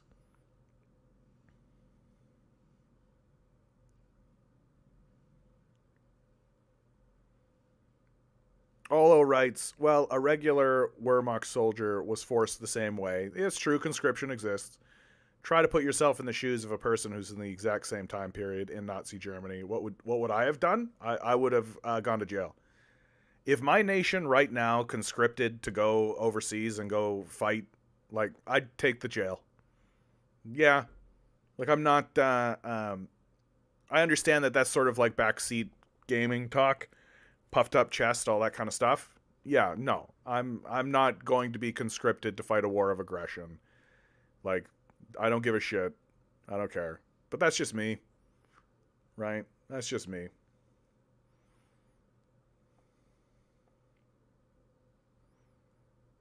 Low observable goat. Good to see you. West loved and supported Hitler right up until he tried to beat them at their game.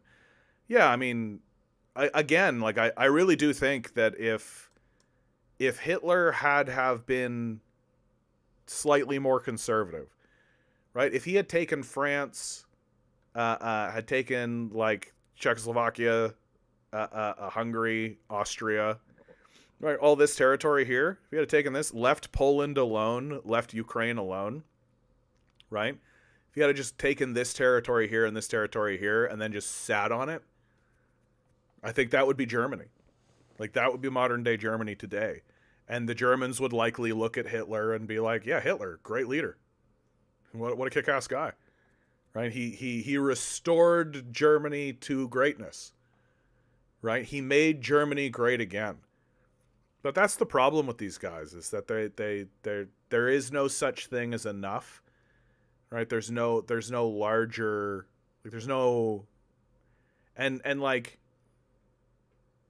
the you read what the Germans were writing, you read what the Nazis were writing about the Soviet Union, and the arrogance, just the absolute arrogance of these guys, where they thought they were just going to roll into Russia and just take it over, right?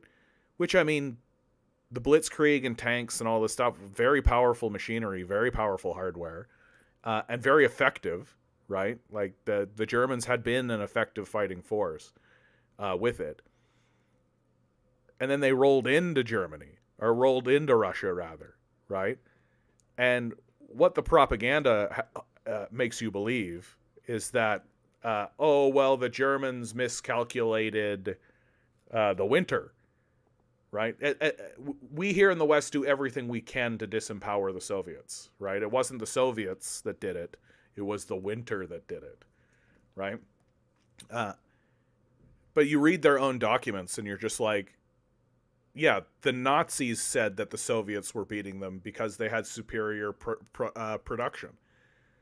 That they miscalculated and misunderstood the productive capacity of the Soviet manufacturing base, right? And so the Soviets were able to field these tanks at such a pace. And the tanks that the Soviets were building were just these big fucking blocks of metal. That, like, the tanks that the Germans were producing were really great for going around Europe, right? And because they were sort of the first group of tanks, right? They weren't thinking about building tanks to fight other tanks, not in the same way, right? The Soviets built tanks to fight tanks and just armored the shit out of them. And so you got these little panzers going on, pink, pink, pink, right?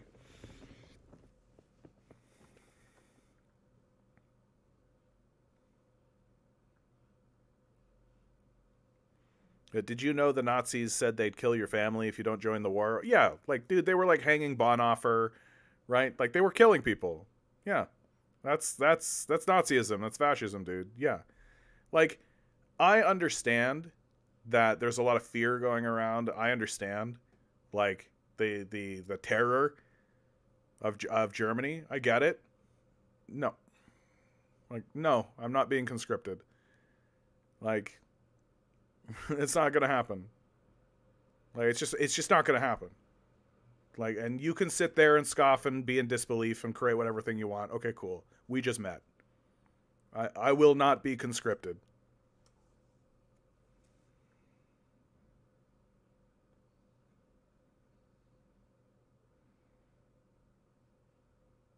Yeah. JT's kind of nailing it here too. If you were a commie in Germany, you'd perhaps not have gotten conscripted in Germany. Yeah. Like what communists, like Lenin was writing of communism and the communist movement, that he perceived that the revolution was going to happen in Germany.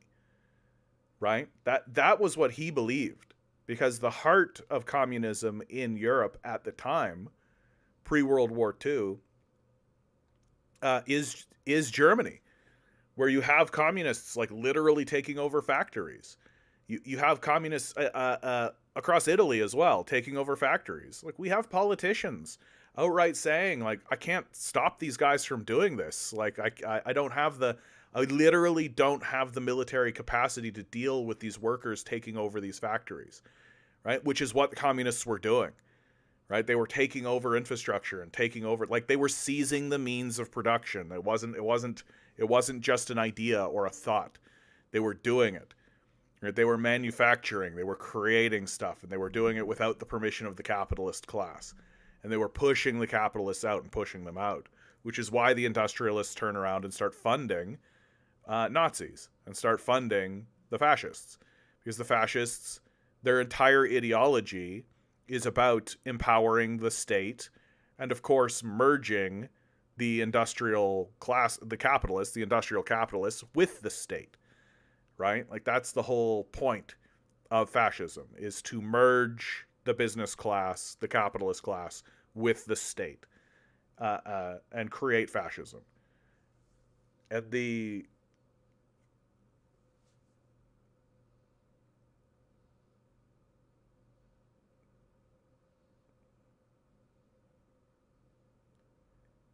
I think that the populists didn't really understand how deep the capitalists were willing to go, right? They didn't really get, like, there's this, like, when people went into World War I think that they were, there's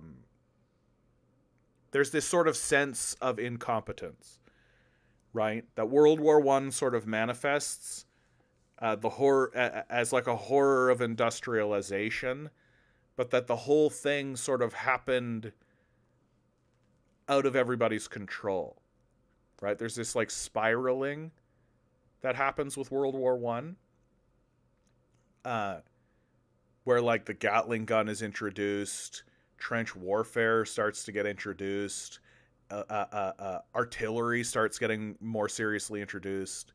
Like, new technologies happen very rapidly throughout World War I, but it's all very reactive and responsive, and it's all in response to a bunch of dim-witted noblemen who are used to a kind of warfare that is more akin to a game, where we're going to carve up territory and then kind of ransom it back to one another. And then World War I fucking happened. And nobody knew it was World War I until it was over, right? Like, nobody knew it was a world war until it was over.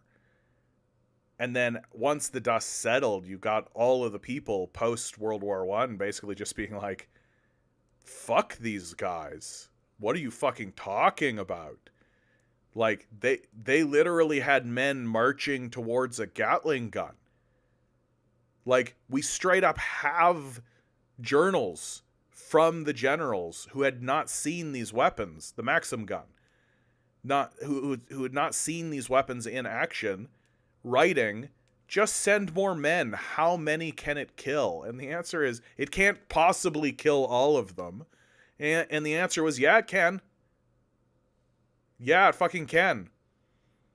And so the response for this is just like trench warfare and then barbed wires and just all kinds of crazy shit. Like, all kinds of nutty, crazy shit. And you end up with these heavily traumatized people. And so, yeah, they're sitting there being like, fuck these guys, we're taking their factory. Like, fuck these guys, we're not working for them anymore. Fuck these guys. And just this whole spirit, the specter of communism takes everything over. But there's still this kind of idea that it's like, fuck these guys, they're stupid. Right? Fuck these guys, they're incompetent. Right? That we hadn't gotten to a place where we had seen, no, they're not merely incompetent. They're also psychopathic. They're also darkly evil. Like, literally funding a guy like Hitler, just the funding of him, right? Like, read Mein Kampf. Just read this thing. Like, and if you're an industrialist and you're looking for somebody to seize power and get rid of these communists, right? And you read Mein Kampf and you go, yeah, I'm going to give money to that guy. You're a profoundly evil person. Just profoundly evil.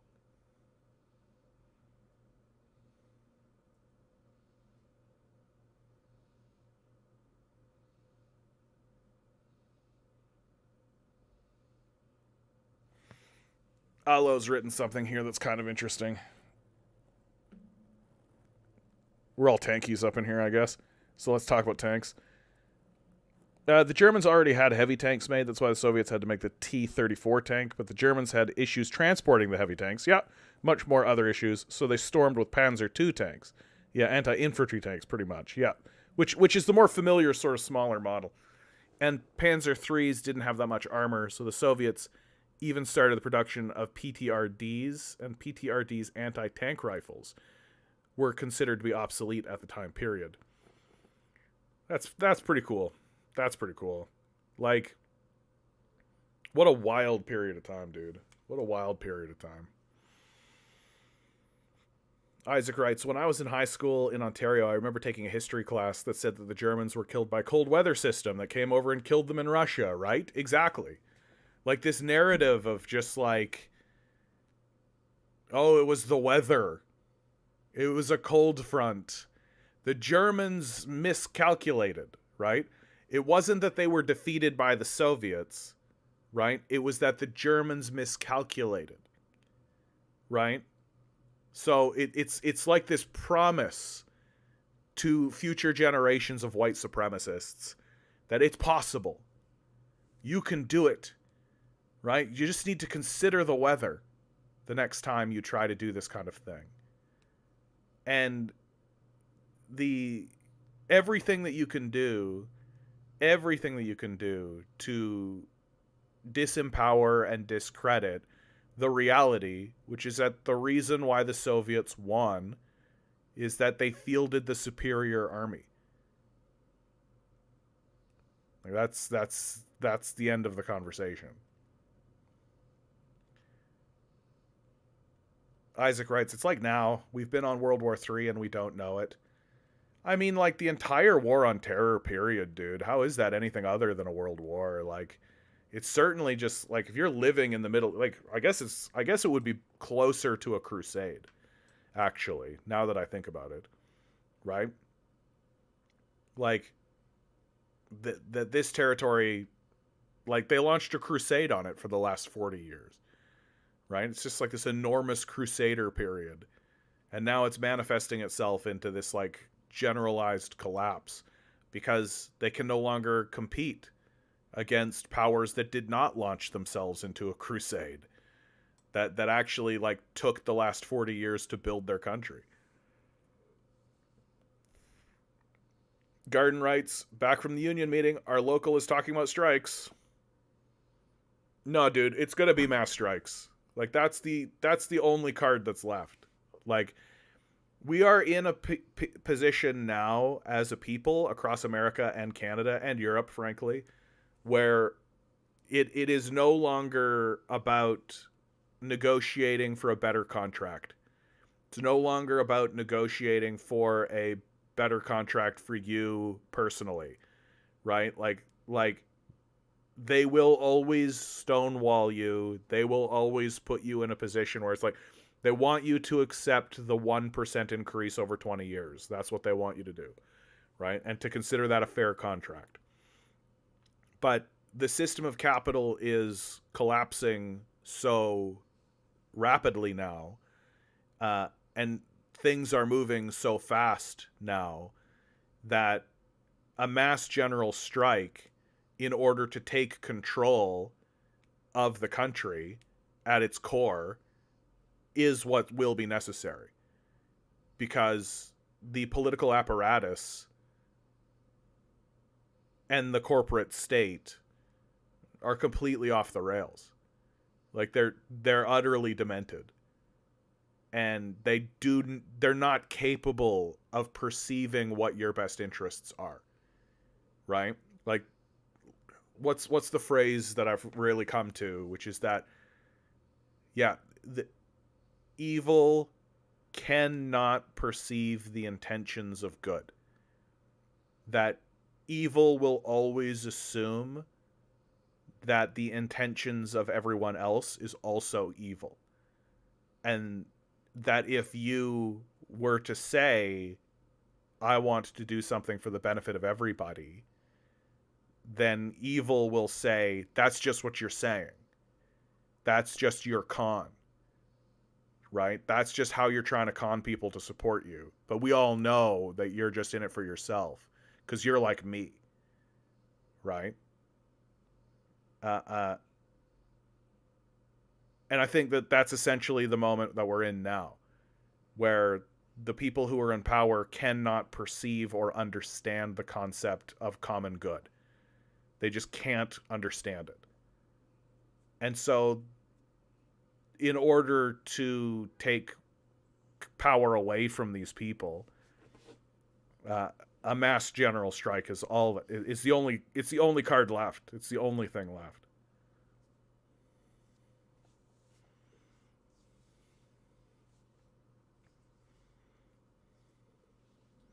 Yeah, although I just think it's like here in the West, like where we're at here in Canada and America, that statement that you just made there, where it's like, yeah, there was weather and it was cold and all that kind of stuff. Okay, cool.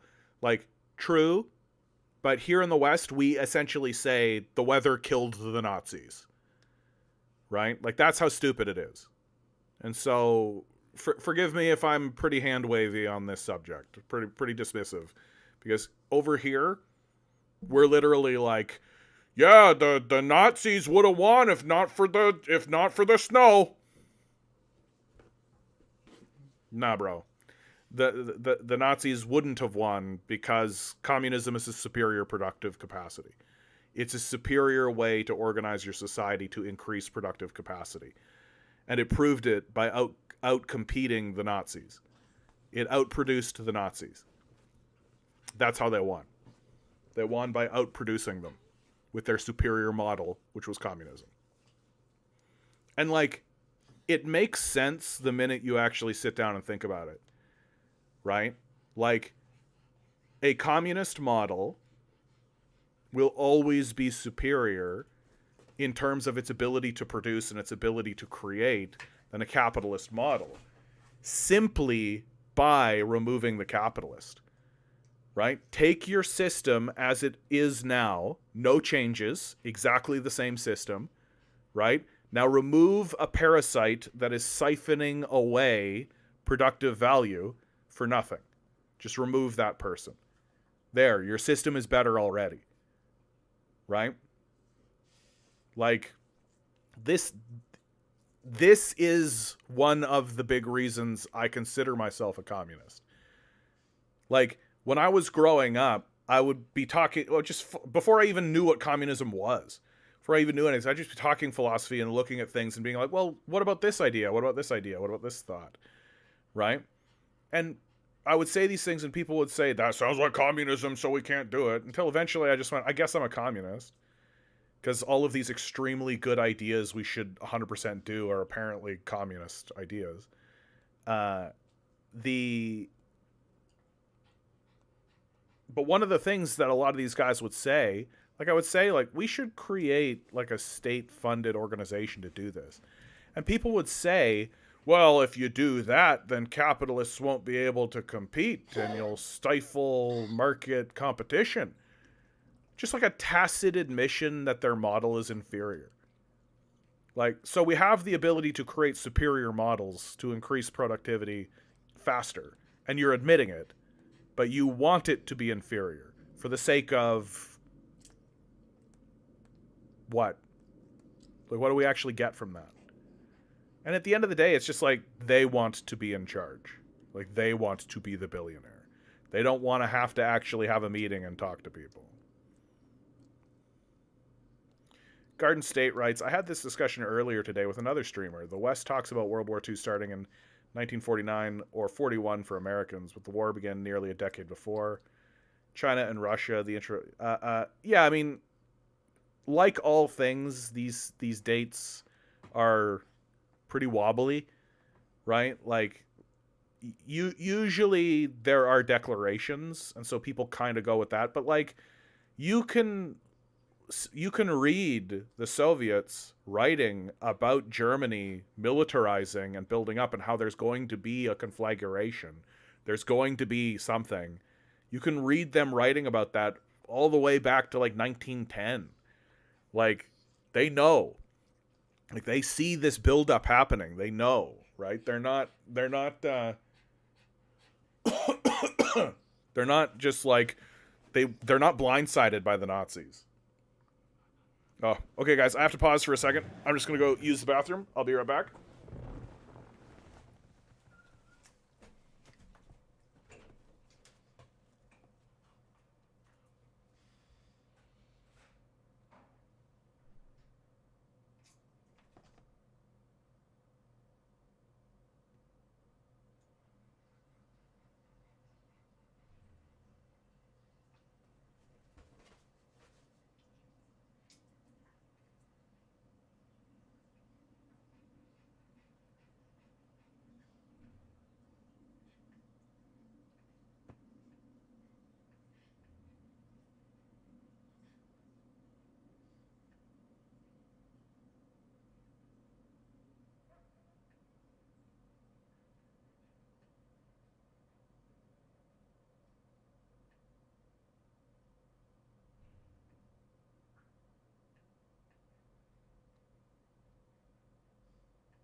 That moment of silence brought to you by the Canadian Commie. I hope you guys didn't miss me too much.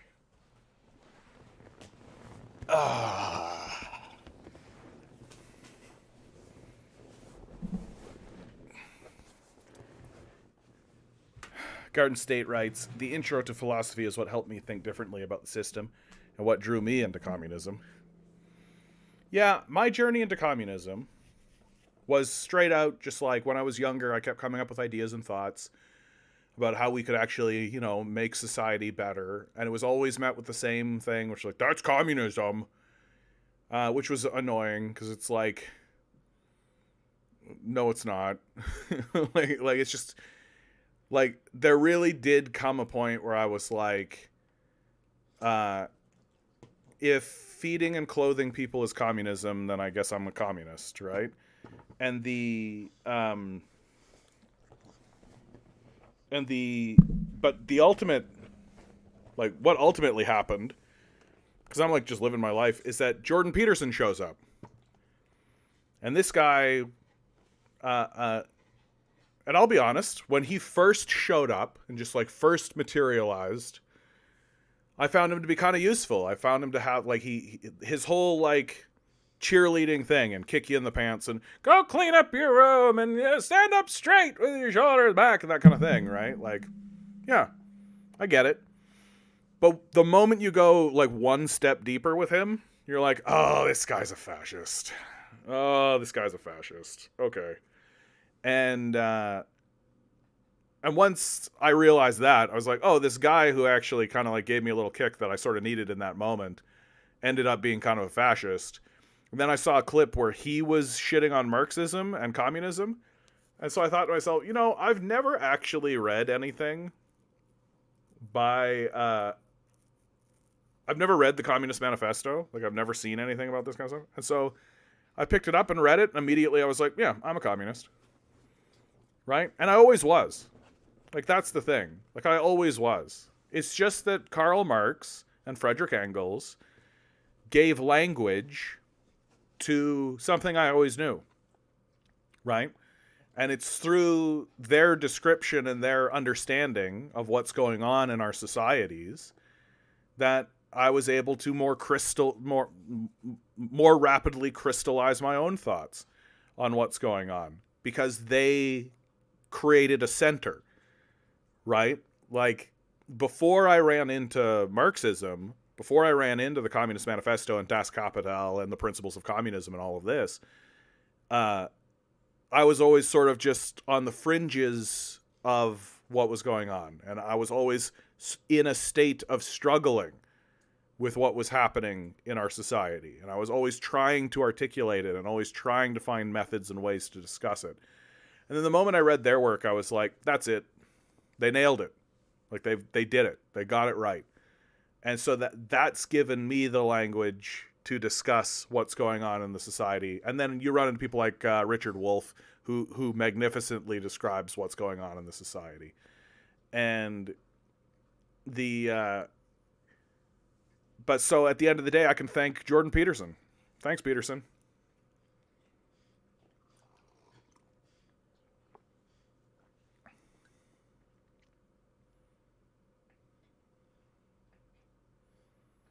JT asks, how's the dog handling modern day capitalism? Oh, Milo's having a great life. Are you kidding? I went and he's blind now, right? And so I can't really play fetch with him anymore. I can't really successfully like scrap with him the way that we used to.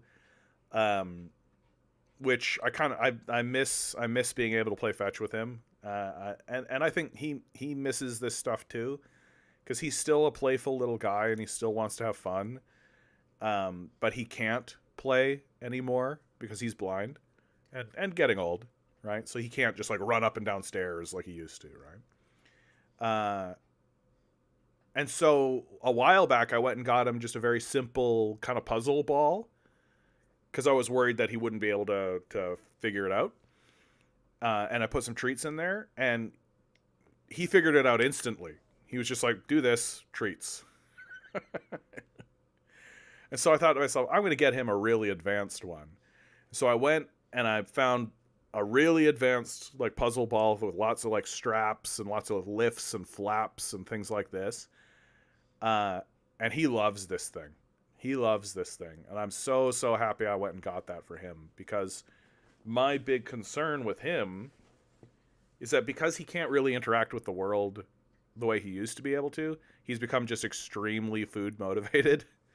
And if it was up to him, he would just sit there and eat peanut butter all day long and just get fat, right? So I can't have that. I can't have him gain a whole bunch of weight and get fat.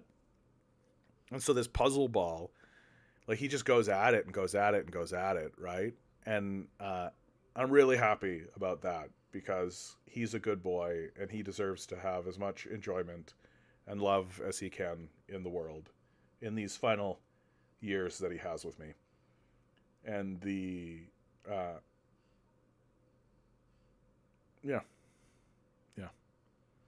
Nah, he's a beautiful little guy.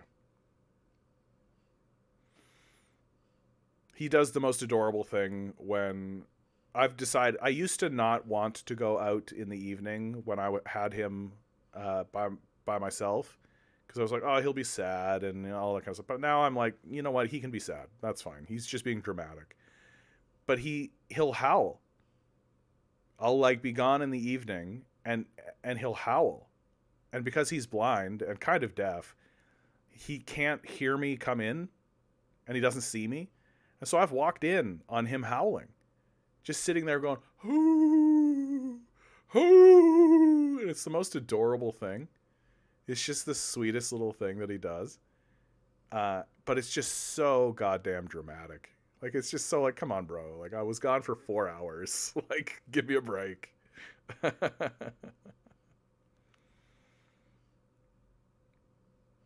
Joe writes, it isn't rational, sane, moral, nor logical, and here we are. Those last words are spot on, my friend. Yeah, it's none of that, right? Like, it's like the system of capital, it's a religion at this point, right? Like, if you actually observe and talk about the system of capital in a rational way, then you're probably a Marxist, right?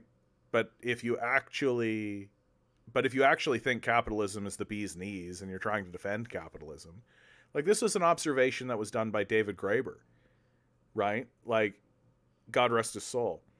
he pointed out that, like, the people who are defending capitalism aren't defending capitalism on the merits of its success anymore. That it's always done through this kind of sense of abstraction, right? It's always like a moral argument that's used for capitalism as a pro-capitalist position, as opposed to just saying, no, capitalism is a superior system because 1 + 1 = 2, right? Like, if you were a scientist, like if you had a rational argument, that's what you would say. You would say capitalism is a good system because it does X, Y, and Z. We can observe these things in reality. 1 + 1 = 2. And people could look at that and be like, yeah, 1 + 1 in fact does equal 2. But they present these sorts of arguments as if they're rational, and the way they get to their 2 is by omitting a whole bunch of information, right? They present an argument, and then a Marxist basically just stands up and says, you literally enslaved that population. Like, is that a positive outcome for you? Is it a positive outcome that you literally went into that country and enslaved its children and threw them into cobalt mines? Like, is that a positive outcome from the capitalist system? And then capitalists will say something like, you're just jealous. If you like communism so much, why don't you move to a communist country? Like, anything they can do to completely avoid the subject, because at the end of the day, they're just religious acolytes. Like, they're not actually having a serious discussion about what capitalism actually is and how it actually functions and what it actually does. And it's extremely telling, because once you actually start talking to any of these people or listening to any of these people, they're immediately like lost in market land, where like capitalism is defined by markets. It's like, that's not the definition of capitalism. That's not how capitalism should be defined or discussed. Like, most systems have had markets, right? Feudal societies had markets. Like, what are you talking about? It's what defines what a system is the relationship between who controls and owns the means of production and who doesn't, right? Like, under feudalism, it was kings and noblemen and monarchs and lords that owned the means of production and had the ability to control production. And the serfs, right, the workers of that day, worked for them. That's feudalism. Well, then that transitioned, and it was no longer the nobles and the lords that had control of the means of production. It was the merchants and manufacturers, the industrialists, the capitalists, right? And that's how capitalism rises. It was the transfer of the means of production away from the noblemen and away from the monarchies into the hands of private owners that created this system of capitalism as we know it and understand it today. And like, most societies have had markets, right? It would be like trying to define capitalism on money, right? You have money, therefore you're a capitalist. It's like, bro, like literally every civilization of any advanced quality has had some kind of money and currency. Like, it's and what's frustrating about that point that I'm making there is that there are people who I have listened to and I've been like, you're a smart person. Like, you're and well meant. Like, there's this one, I'll do a shout out on him, Revolution Now. I listened to one thing that he had because I was interested, and he's got a pretty decent following. It's like 16,000 people, right? And I was listening to what he was saying, and he was very calm and dispassionate, but then he started talking about the definition of capitalism. And I was like, my man, you're out in the weeds.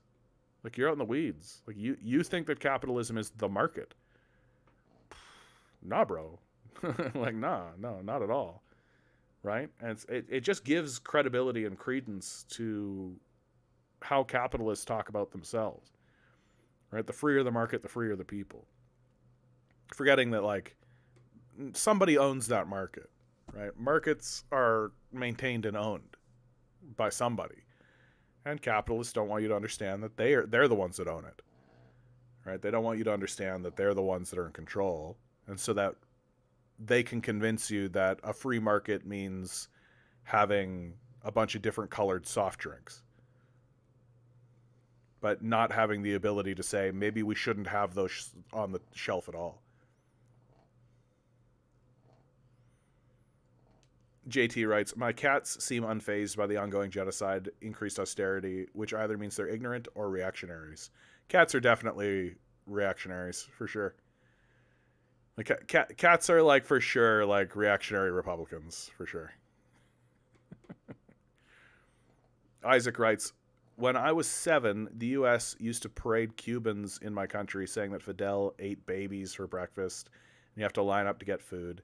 My dad used to say that here we have to line up to pay for food. Yeah, like, I've never really understood why capitalists thought that the, like, bread lines was a diss. Like, here in America and in the West, if there's a food shortage, you just starve. Right? There's no rationing. There's no like rational way of distributing goods to ensure everybody gets access to them. Right? If there's a food shortage, the rich get the food, the poor starve. That's the way it's organized. Whereas in a communist society, they go, no, there's a food shortage happening. Everybody gets access to food. Stand in line. Right?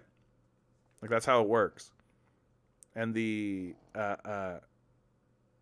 and like, I think one of the, like, capitalists are very, very hyper-focused on famine and famines that happen. They're super hyper-focused on it. It's what they talk about the most.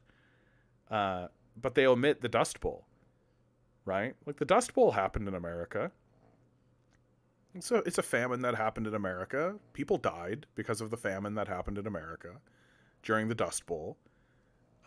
It's just that I have the courtesy and the wherewithal and the intelligence to say, yeah, natural disasters happen, right? Like, we can pretend like we have a certain amount of influence and control, but we certainly don't have more influence and control than the planet, right?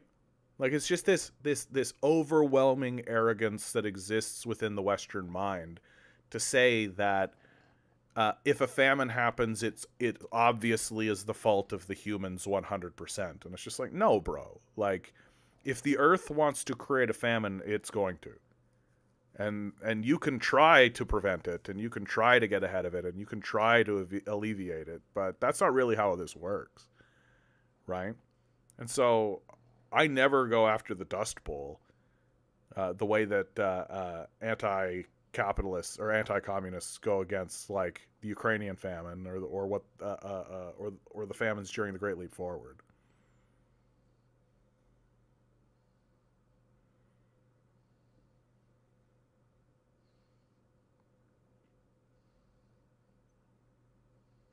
Garden State writes, the irony of how socialism, albeit reformist, and FDR being racist D-bag is what prolonged modern American society. Yeah, I'd say that the big mistake that the communists and the socialists and the trade unionists made with FDR is they took his concessions. That was, like, the mistake that they made. But at the end of the day, I think that they saw the concessions that were being laid out by FDR, and they thought to themselves, you know, I'm tired. I don't want to fight anymore. I think I'm good. Like, and by taking the concessions, they allowed capitalism to continue. We shouldn't make the same mistake when our time comes. Like, when our time comes, we should demand the death of capitalism. We should demand that these capitalists, as a class, as a group, like as a institution, right? Not as, like, individual like, I don't care that much about let's get Musk, right? Like, I want capitalism and capitalists as a class, as an institution, to be shown the door of history. Just in the same way that we said farewell to feudal lords, bye-bye capitalists. Just in the dustbin. Thanks. And And so that was the mistake that those communists made, is that they took the concessions, they tricked themselves into thinking social democracy was a good idea, and then they gave birth to the generation that dismantled all of that, right? So, oh, have a good one, Alo. Thanks for your book recommendations. I'm going to check them out.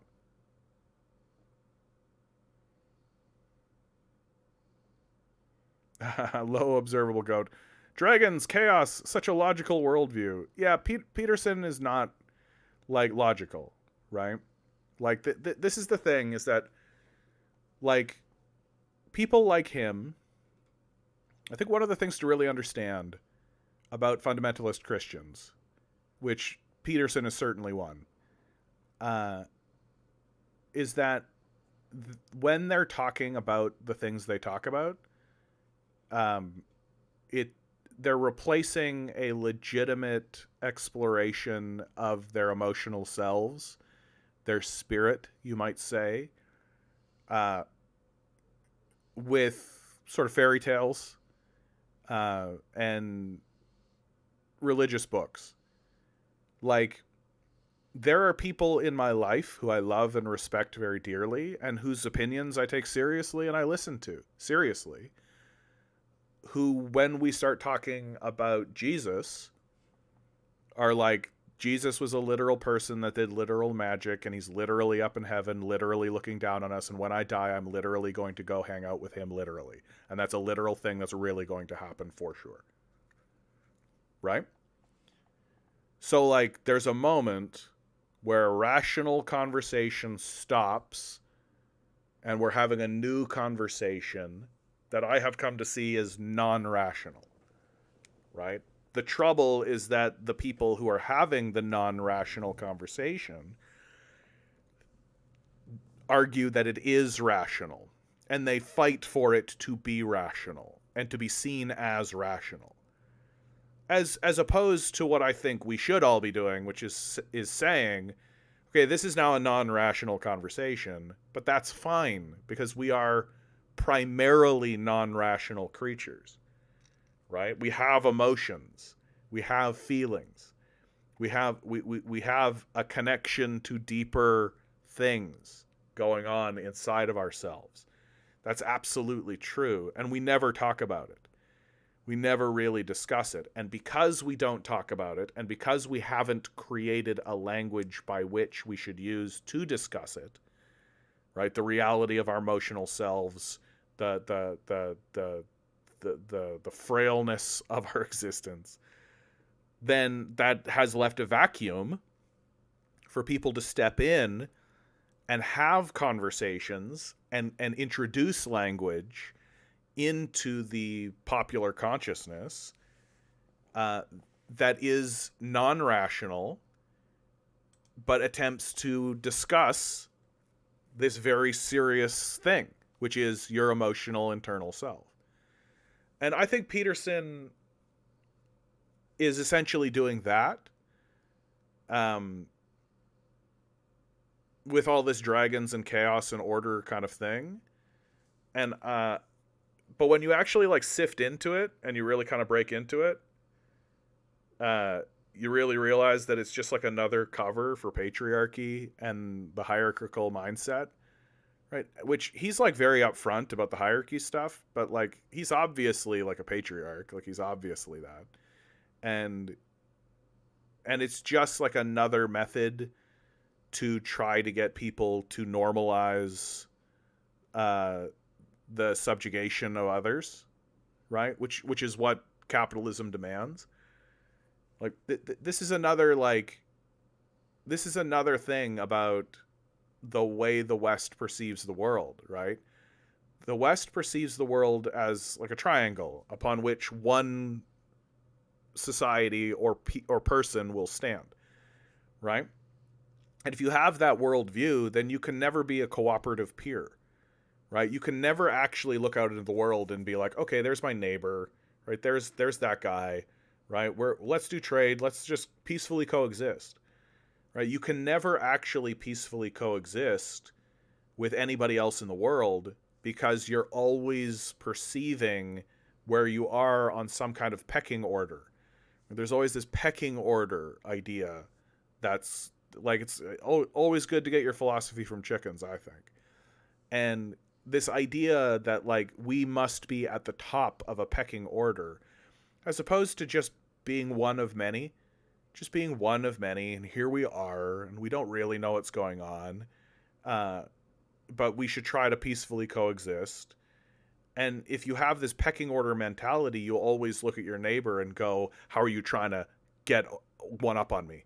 How are you trying to destroy me? How are you trying to fight me? And you're always doing that. Even if your neighbor is sitting there being like, how do they ho, neighbor Rooney? Hey, I see you got some iron over there. Would you like some cobalt for it? Let's trade. I don't want to give you any more iron because you'll use that to build up your military force, which is why I'm building up my military force. And it's just like the most self-defeating shit you've ever seen in your life.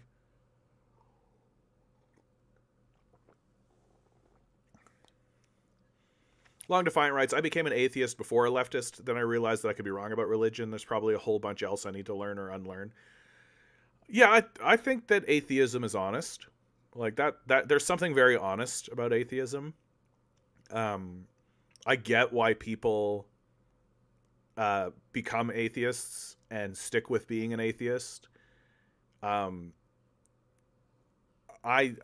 think that if your examples of theism are fundamentalist Christians or fundamentalists generally, then it's easy to be an atheist, right? Like I think that once you step out and stop defining religion from the perspective of fundamentalism and start defining religion more as this emotional, non-rational journey, as an exploration of our non-rational selves. Like, that's what's so disappointing about modern fundamentalist Christianity, is that they've disempowered the power of the Bible. That these texts are actually much less important and much less powerful with the fundamentalist worldview. And I've definitely met like good people and well-meaning people who have this fundamentalist worldview, and they are essentially powerless people. And Christian fundamentalism has really become something of a death cult. Like, we can't do anything about this earth. This earth is fallen. We are sinful and disgraced. But when we die, then we'll go to heaven and things will be good. And that's a death cult, right? Like, just what'll happen here is going to happen here. Things will be better in heaven, right? And it especially gets bad when you start to get like the Revelations death cultists, who are literally like, end times are coming. Let's usher it in faster because that means Jesus comes back, right? That's some real death cult shit right there. Like, that's some serious death cult shit. And because they're like this, and because they're following the death instinct, they're not actually engaging with these texts, their own texts, seriously. They're not actually allowing themselves to be challenged seriously by their own Christ. They're not actually allowing themselves to be challenged by the apostles or any of these figures. That they use the texts in order to cement their bigotries and to justify their bigotries, instead of actually following the line of self-improvement and of challenging oneself and of seeing yourself as part of a larger whole and as a community, and how to be within that community peacefully, and how to improve. Like, the Bible is written when people were being publicly crucified. Like, it was an incredibly dark period of time. And the theology of Christianity, I actually think the theology of Christianity is like, it's one of the weaker ones, And the reason why I think it's one of the weaker ones is because it's essentially exploring it from the ground up, right? Like the Christian tradition is essentially just being created. And so all of the language of the emotional self and the exploration of the spirit, right, it's all kind of rookie shit. It's pretty low level. Like if you want to get more serious about a serious exploration, I think that the Hindus got it closer, hewed it closer to the bone. A guy named Elon Musk Mars says, love from India. Good to see you, bud. I hope you don't love Elon Musk, because I think that Elon Musk is a piece of garbage. Yep. Right-wing Jesus is all about the bankers being in the temple, for sure. After boy.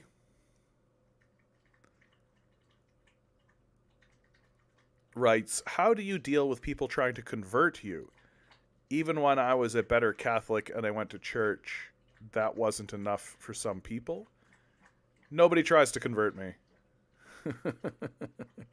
I mean, I don't want to say that I'm like unconvincible, but like, I'm just like, for me, I think the wisest thing is when you get into a conversation with a person who's having a non-rational conversation with you, right? So like Catholics or Anglicans or anybody who's talking to you about Jesus or any of this kind of stuff, is to just be polite and well-meaning and to understand that like a person who's having that conversation with you is making themselves very vulnerable. And there's something almost wholesome about what they're doing, because they're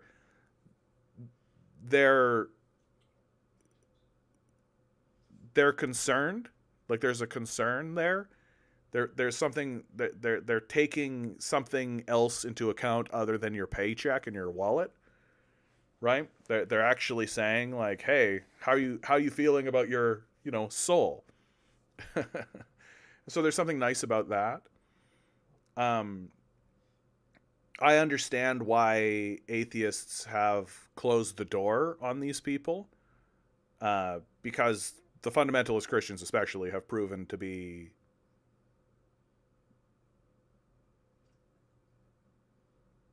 demonic. Is that fair to say?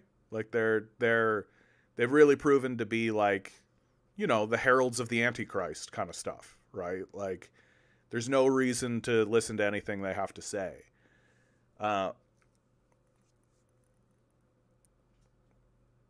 So I don't know. I think it's just be nice.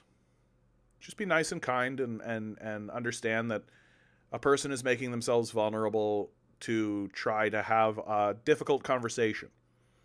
Because emotions are difficult. It's tough. Like the concept of the spirit is tough. It's a difficult one to grab onto. And we don't really have a language for it. Nothing really successful or good, right? And so much of the conversation today is wrapped up in the mind, right? Be mindful, right? Mental illness, right? So much of how we talk about our internal selves is all wrapped up in our brain, right? And we see ourselves as brains within bodies, when the reality is that we're a body with a brain. And so we don't have a good perception of ourselves, and we don't have a good perception of that. So when people come and they're trying to talk to you about that kind of stuff, just be kind, because it's a tough subject and it's difficult to get into.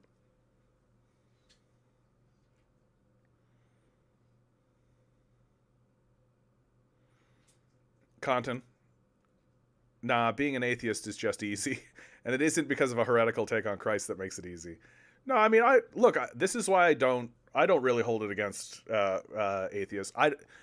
For the record, I consider myself a theist, right? I think that the question we should be asking is not, does God exist? It's, is the universe alive? That's the question we should be asking and contemplating and dwelling upon. Is not, is there this abstract idea of a concept of the creator or of God or something off in the corner somewhere? Is the system that we are in itself a living organism? That's a much more interesting question, and I think cuts closer to the bone. It cuts to the quick of the conversation much faster, and you can have deeper, more interesting explorations. And so it's through that conversation that I have these chats. But that said, I completely respect why somebody would be like, dude, does this pay my bills? Like, I don't really care about that. Dude, how does this make my carburetor? Does this fix the carburetor on my car? Like, I got shit to do, bud. Like, why am I sitting here talking to you about this? About, like, well, if the universe is alive, could it pay my rent? Like, if the universe is alive, could it maybe come in here? Like, if we have a living universe, could it strike Trump dead? Could we get a heart attack out of this guy already?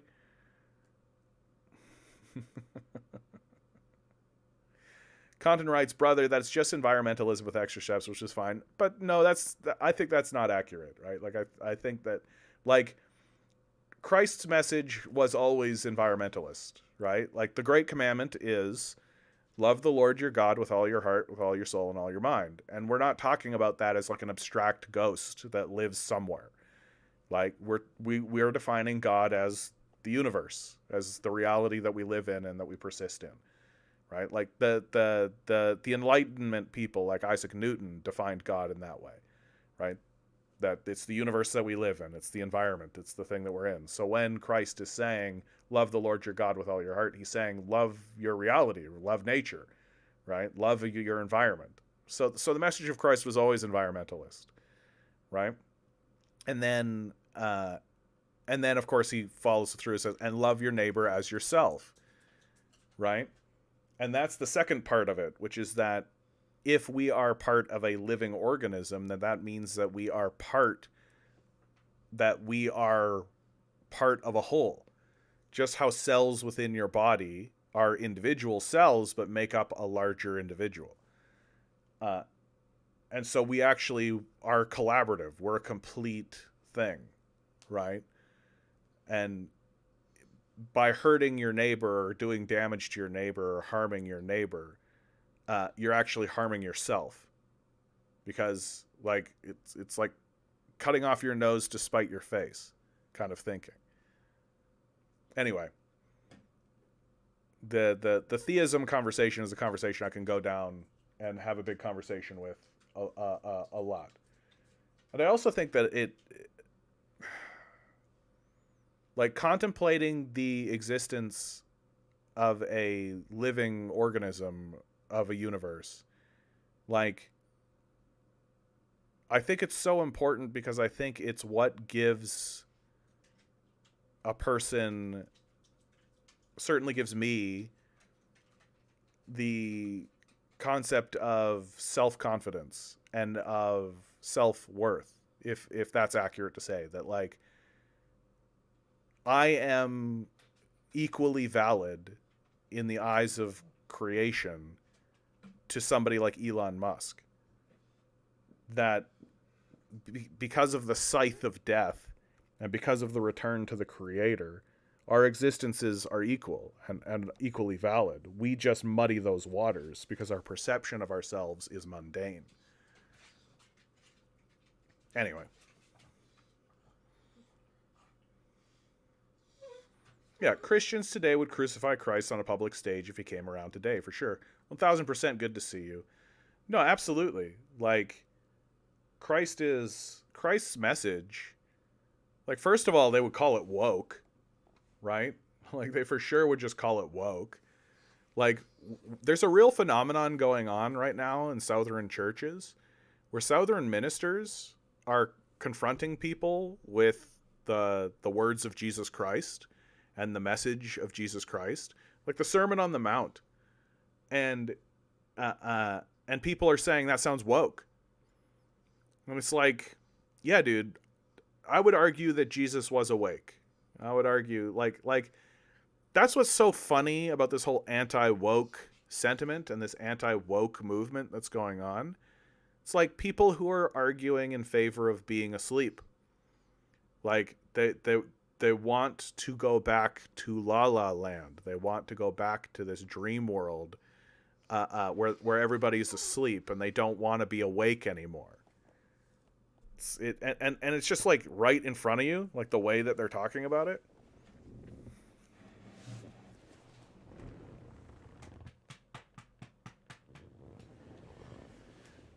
Boy says that's a really good take. Thank you. I'm full of really good takes. I don't know what that's in reference to, but thank you.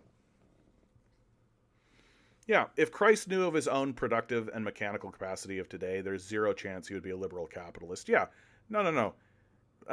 Christ literally drove his capitalists out of the temple. Like that's the Jesus Christ that I know. Like, it's so wild how these modern day heretics and fundamentalist Christians talk about Jesus. And it's like, Christ was literally driving people out of temples with whips and shit. Like, he wasn't like this lovey-dovey guy that you like. And Thomas Sankara actually had the best take on that I've ever heard, which is, if Christ drove these people out of the temple with a whip, it's because they won't listen to any other language. Like, and that's more or less where I'm getting with these capitalists. Like, we've tried, right? We tried. We tried to debate. We tried to negotiate. We tried to do it peacefully. That's over. That's over. The time of whips is here. Well, and let's be really clear, Garden State. Like, they were the ones that were breaking the law, and that's important to understand, because people often get confused by that moment of Christ, even though it's like super important.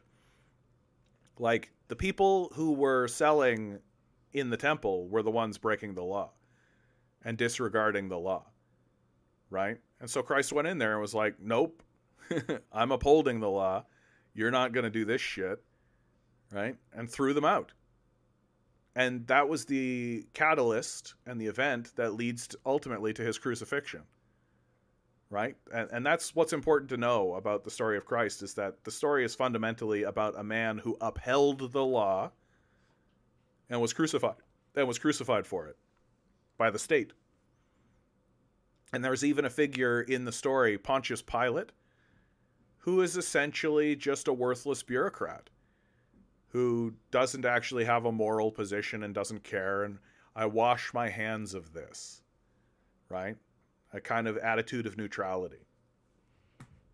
The story of Christ is loaded with that, of like, people who are neutral are worthless.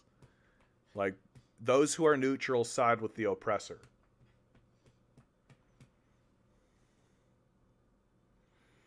Cowell, good to see you, by the way. For me, capitalism and its billionaires are a direct consequence of lack of religion and moral teachings. So first solution for everybody to get rid of capitalism is to leave atheism. I don't know that that's true. Like I say, like the strength of the atheist position is that it's honest.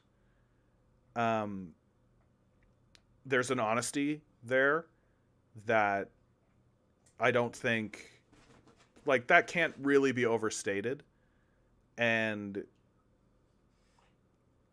atheists are fully capable of understanding things like the common good, having a deep understanding of why, like, listening to the idea, like, help one another and collaboration and cooperation is important, right?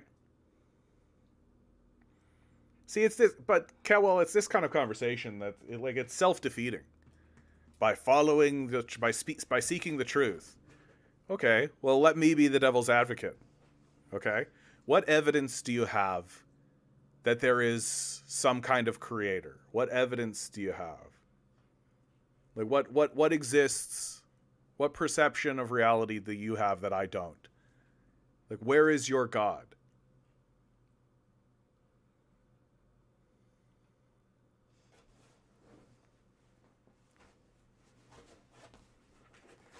Goat over on Twitch, the Grand Inquisitor story from the brothers of Karamazov sums it up for me. And then, quote, the time of whips is here. Yeah, dude. I hope I'm alive to see something. Like, we need another Luigi Mangione, dude. Like, that guy was, what a baller. What a super baller.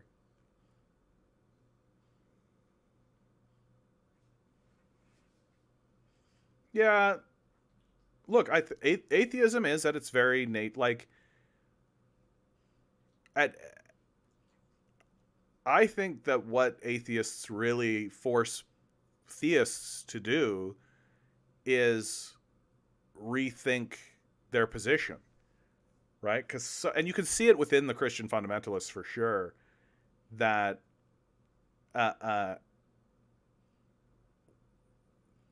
that there's been a lot of just assumption. There's been like a lot of just momentum, right? And like that momentum has allowed really stupid ideas into modern Christianity. Like the prosperity gospel is just heretical. Like it's just nakedly so. The idea that if you are wealthy, it's because God is rewarding you and you are a good person, right? And the inference that if you're a poor person, it's because you're a bad person, right? It's just strictly heretical. And you don't even need to go, like just read the book of Job, for God's sakes. Like that's just straight up what the book is about, right? It's about like long treaties and conversations about like, oh, you're like, Job gets struck down with afflictions by God because God had a bet with the devil, right? Let me tell the whole story. The devil shows up in heaven and says, hey, you've got this guy down here, Job. He really likes you. But of course he does. You've made him rich. Like, look how wealthy he is. Of course he's singing your praises. I bet that if he was poor and downtrodden, he would curse your name. And God says, I'll take that bet. And he explicitly says, you can go down there and do anything you like to Job, but you can't kill him. And the devil goes, bet. And so he goes down and massacres his family, massacres his cattle, spreads a famine through his lands, and then inflicts Job with boils. And the book is very specific, even on the soles of his feet. So he could never be free from them.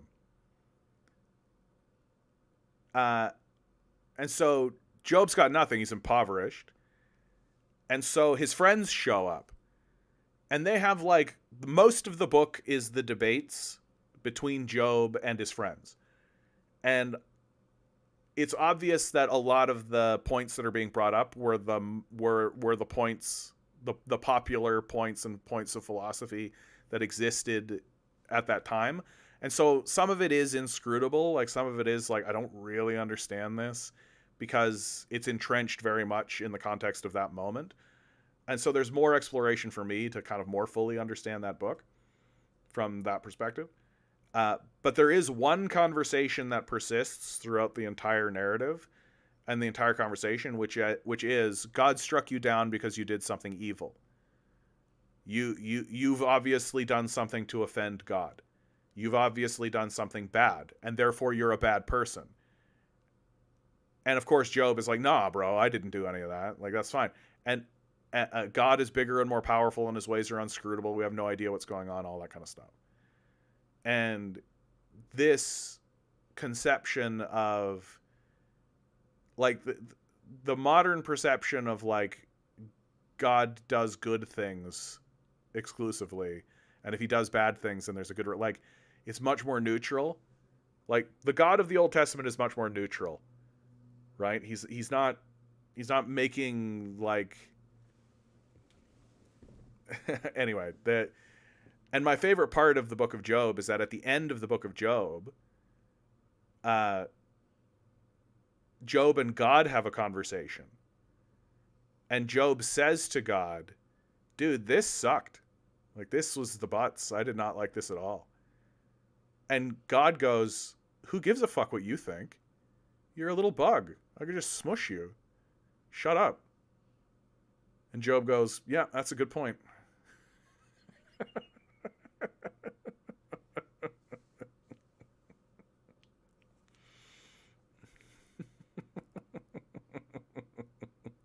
And that's the end of the book. That's the end of the book.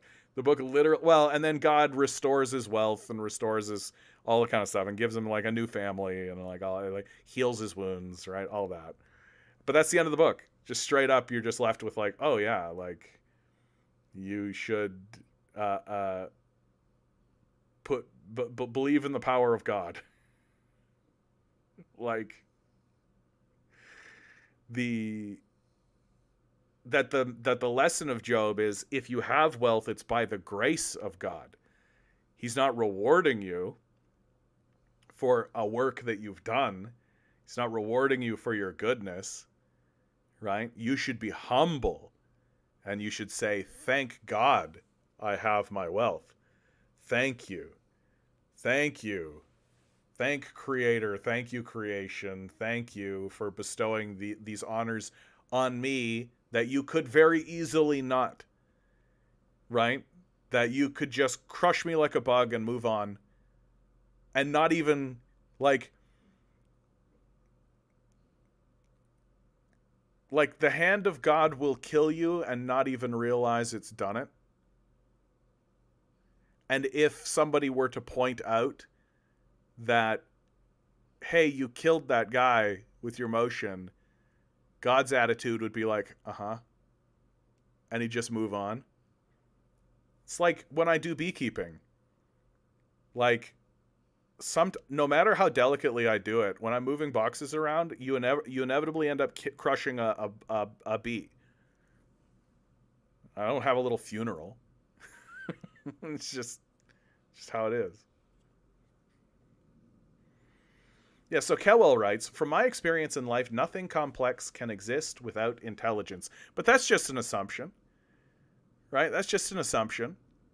You're just making a leap of logic there to say that because we are complex, that the system that created us is itself complex, or is itself intelligent.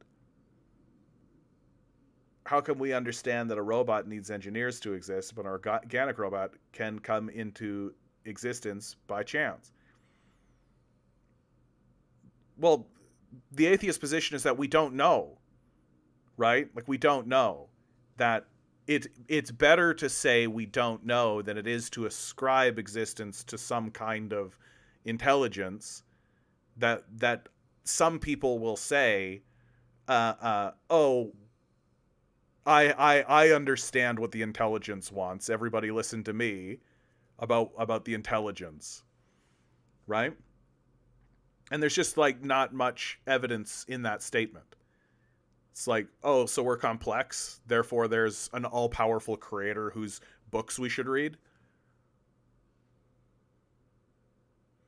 Yeah, and content comes in. Why is a designer necessary? And do you know its name? You had a long road before reaching Christ or whatever God you believe. Yeah, Fiddleford. Dirt is incredibly complex.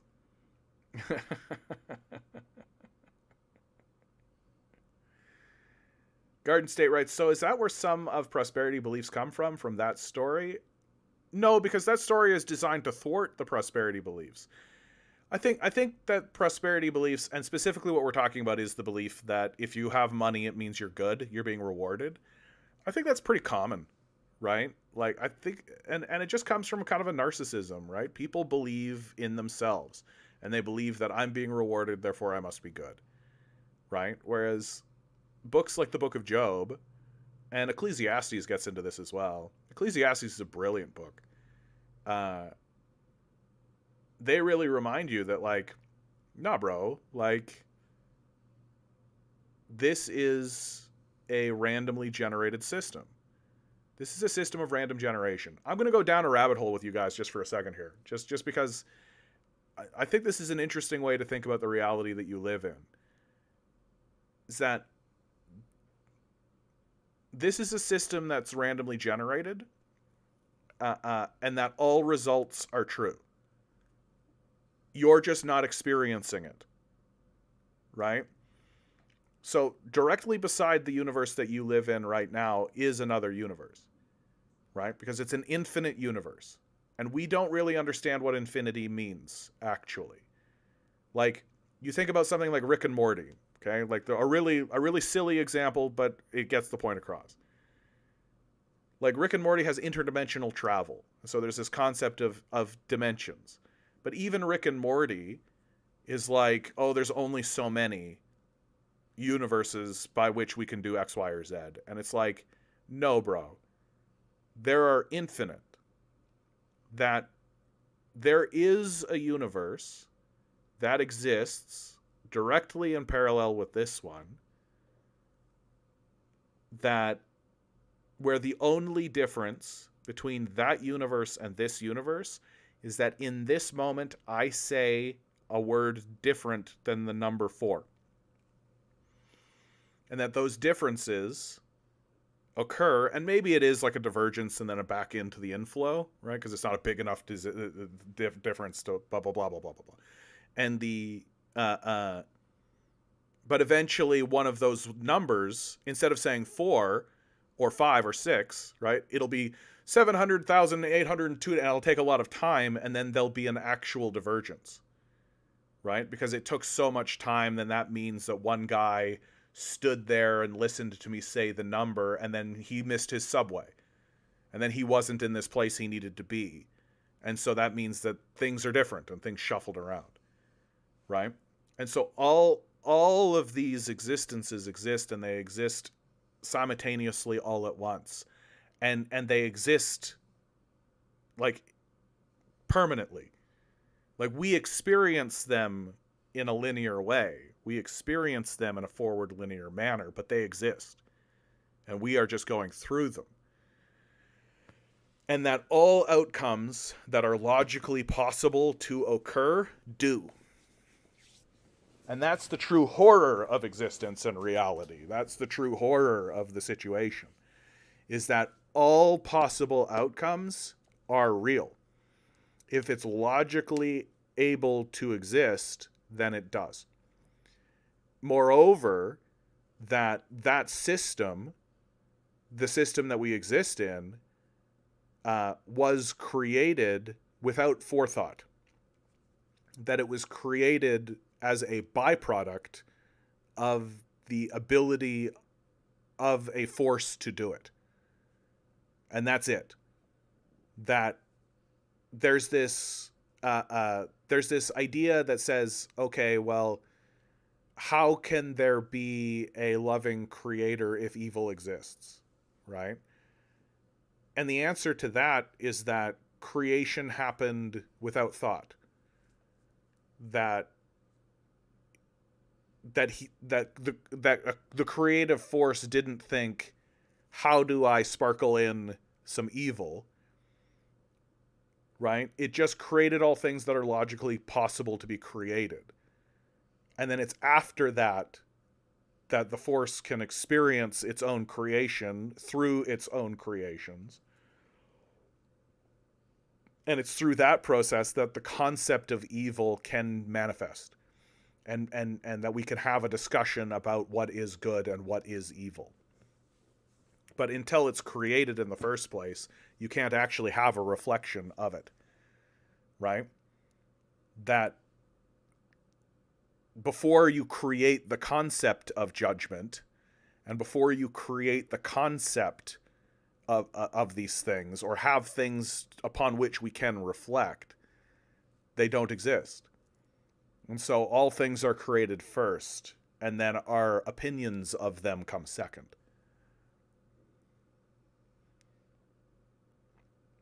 Boy writes, made without thought. So God is a baby daddy? I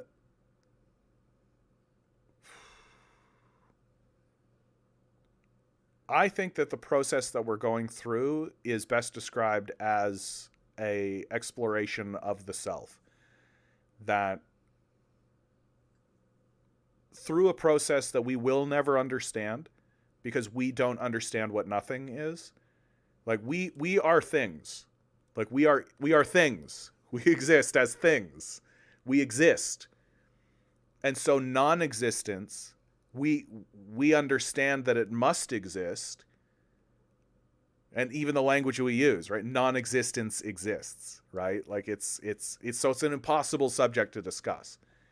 how can existent creatures and existent organisms and existent things even discuss the concept of non-existence? Like it's completely foreign to us. We can't understand it. But it's from that force or from that state that we arise. Like how does something come from nothing is the classic Greek philosophy. How does something come from nothing? Why isn't it just turtles all the way down?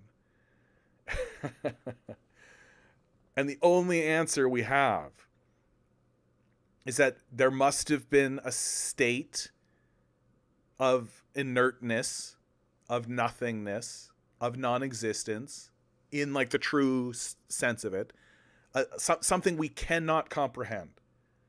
Which is why when we say it, it just sounds so like that's not possible, right? Because we are existence, and so we can't understand non-existence. But it's from that state that we arise out of.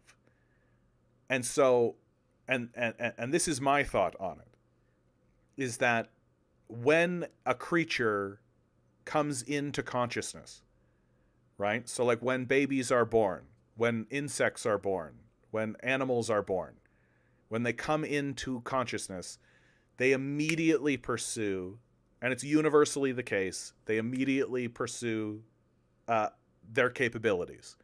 What am I capable of? Right? And you can see it most clearly with insects, because insects come out and they're ready to go. Right? And they're just like, got the wings, what's everybody else doing? Do what everybody else is doing. What's this? Let's go. Right? You see it in a funny way with horses when they're born, right? Because they're like, gotta find my legs. Look, legs, I have legs, right? Humans come out half-baked and we're very shitty. And so literally, like, the first thing that a baby does when it comes out is cries and goes to sleep. And then it's like, fingers, I have fingers, right? But if you are the force of creation arising from nothingness into somethingness, following that impulse, then you create all things that are logically possible to be created. And then it's after that that you begin to pursue questions like, what am I? Like, the question of what am I comes later, right? It comes later. And it's through the exploration of this reality. And that creative force can only explore its reality in one way, which is by living it through you and through me and through the bugs and through all this stuff. That everything that exists is part of creation and has equal validity within the eyes of a creator, certainly, right? Because all of it decays and dies and returns back to the source. And so it's all just like a roller coaster as far as the creative force of reality and existence is concerned. It's just this like game, right? It's like it loads up. Let's just we're gonna play the game of John, right? Let's play the game of Elon. Let's play the game of Pharaoh Nantucket, right? And it just goes through reality, and you can perceive the perception of such a life form would be such that even horrible experiences would be interesting, right?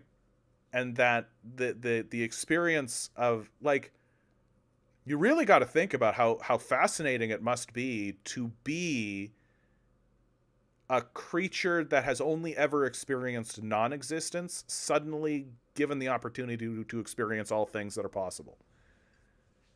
And to go through every single iteration and every single one of those things, and to have infinity to be able to do it. There's no such thing as time. Like, it's pretty wild. And this leads me to say things like, the creative force knows as much about what's going on as we do. Right? Like, we know as much about creation and reality as like, it can only know as much as we know, right? That's what's really interesting. That it's also going through an exploration. It's also discovering. It's also going through creation. It's also going through reality. And we're all doing it collectively and together. And every so often you get a person who stands up and goes, oh, wait a minute. We're so much more than just these mundane cavemen or apes. Why are we crucifying one another? Why are we doing damage to one another? We're all part of this larger miraculous process.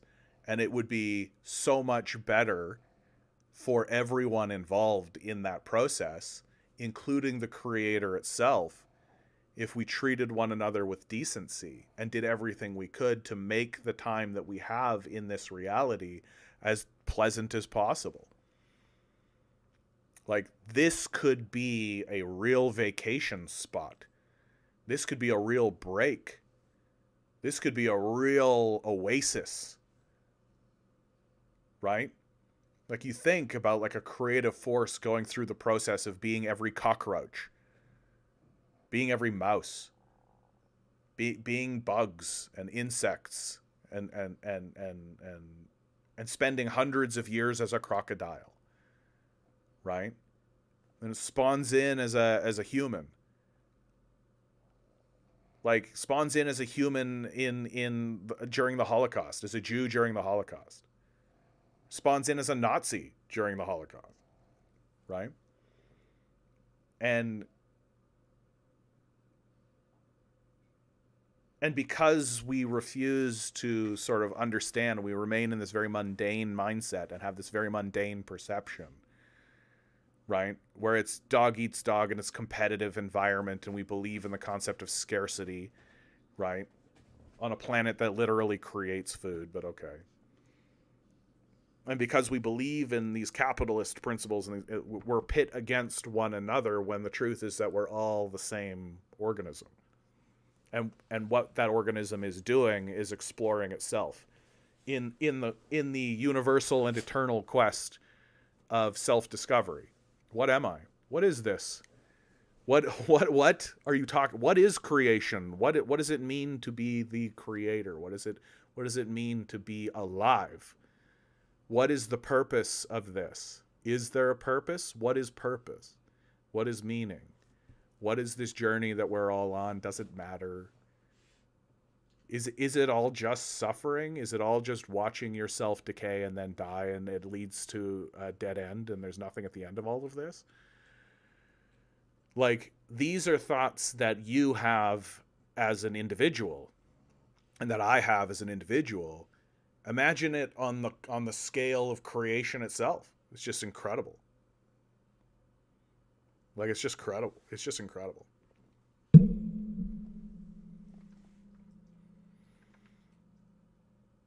Content writes, did you know if we have black holes so large that if we fell in for several hours, we would witness the entirety of the heat death of the universe?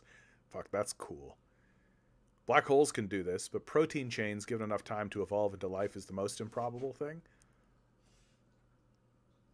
But what I would say is that that's just the process of creation, right? That the worst thing that Christians do is they deny the science. Like, we observe it, we see it, right? It's right there. You can look at it. It's perfect, and it's perfectly reasonable.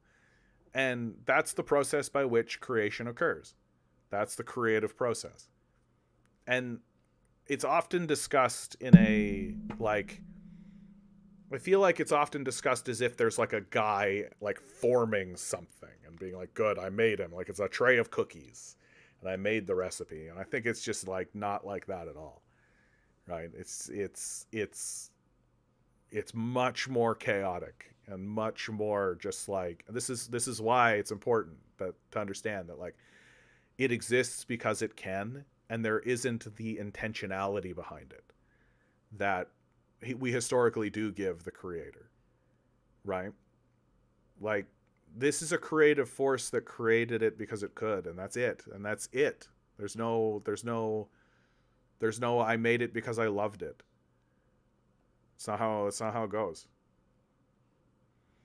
Believers rank consciousness and complexity way too high. Consciousness being a miracle is a nice romantic notion. I tend to actually agree with you on that point, that it's especially human consciousness, right? Human consciousness gets to be above everything, right? And I think that that's a coping mechanism for lots of people. And the reason why is because we eat life. Like, we eat animals, right? And we don't like to think about the idea that the animals that we eat are as conscious as we are, right? We don't like to think about that. And we don't like to interact with the idea that like that cow that you're eating, that meat that you ate, right, was at one point fully conscious and fully aware as much as you are, right? We don't like to think about that and discuss that. And so we do romanticize it. And we do have this like consciousness as a miracle because we're conscious and other things are not. And whereas I take the darker track, which is, no, it's like cockroaches are conscious, right? They have a different set of capabilities, they have different capacities, but in terms of consciousness, yeah, they're just as conscious as you are. For sure. Like, the reason why the humans took over, right? There's three things. It only took a combination of three abilities to let the humans take over, right? Ability number one, these grabbers. These grabbers right here, dude, are just like absolutely super, super important. Being able to grab hold of things and interact with the environment. Being able to easily tear things apart. Being able to like maneuver tiny little objects, right? Being able to interact with the environment with precision the way that we can. Super duper.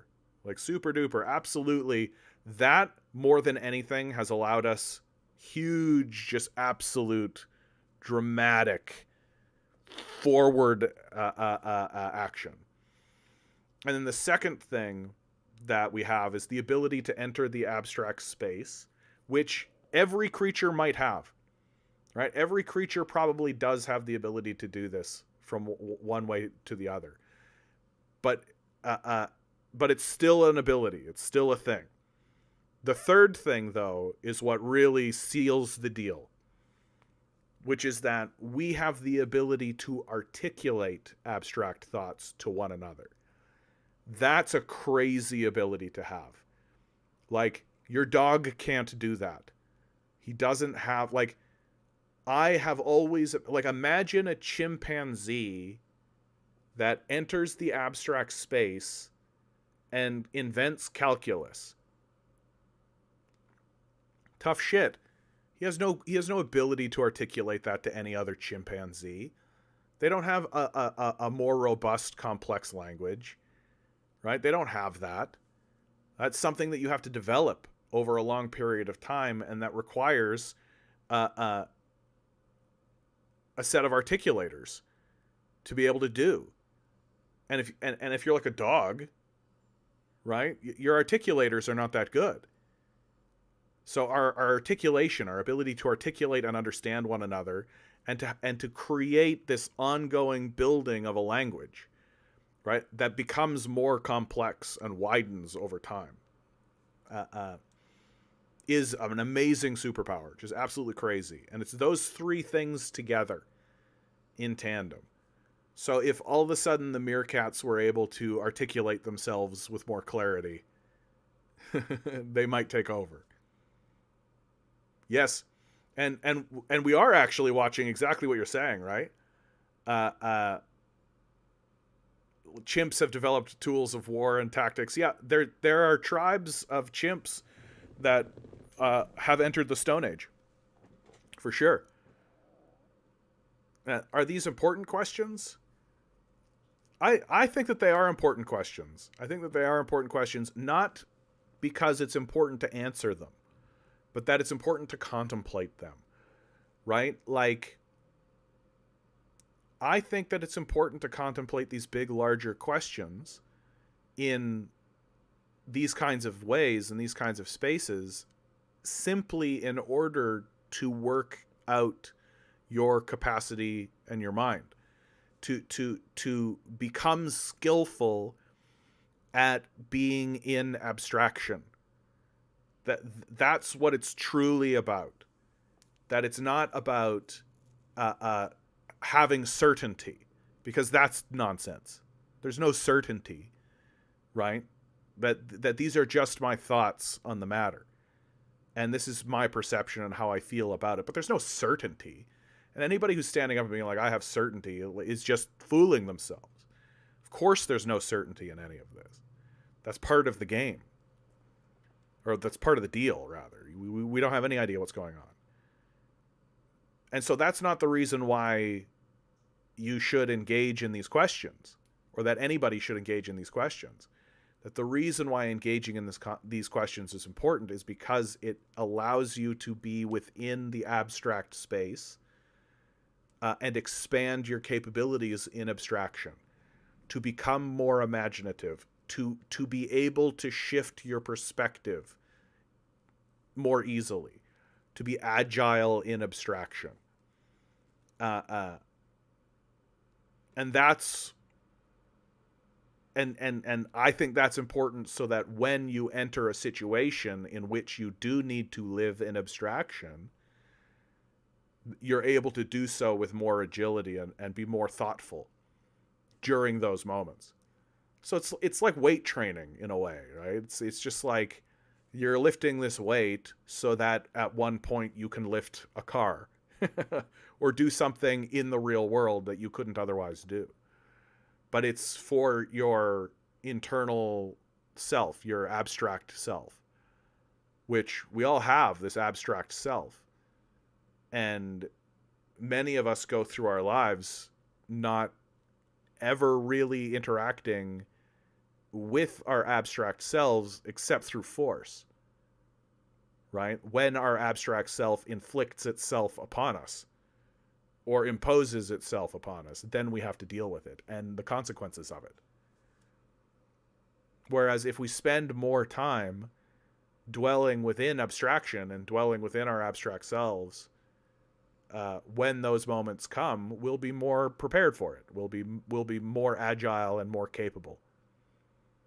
So that's the reason why I think these questions are important.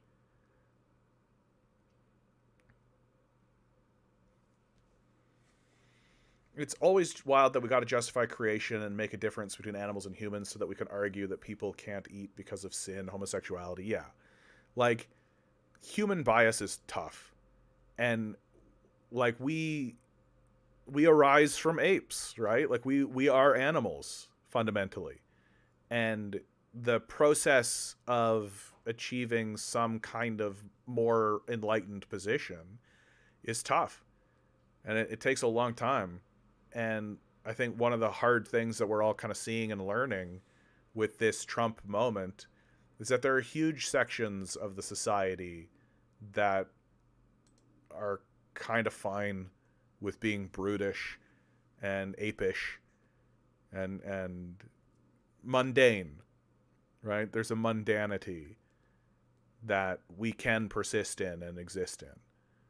And I do think that it's easier for queer people to enter abstraction and to have more empathy and compassion and to see that there's something greater than just the mundane, because queer people are often forced into that position of abstraction, that they can't just go along with the common narrative, right? And the common narrative is often very mundane and just very like, work hard, get a better job, right? Be a dumbass, essentially. Just be somebody who's so uninteresting and stupid that nobody would want to talk to you, except other dumbass, stupid people, right?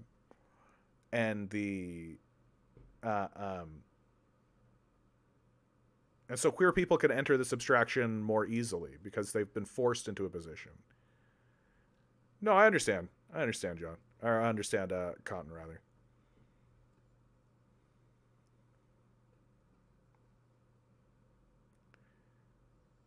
Yeah, Kowell writes, how do you explain that one animal species write millions of books while other species write 0 books? And don't tell me about billions of years. Because all species have the same time lapse. So like we're the first one out the gate? And you think that's God? Like you think that makes humanity divine? Because we happen to hit the right combination? Because that's all that is. Like we just are the ones that managed to hit the right combination in the timeline. Like it's just random, right?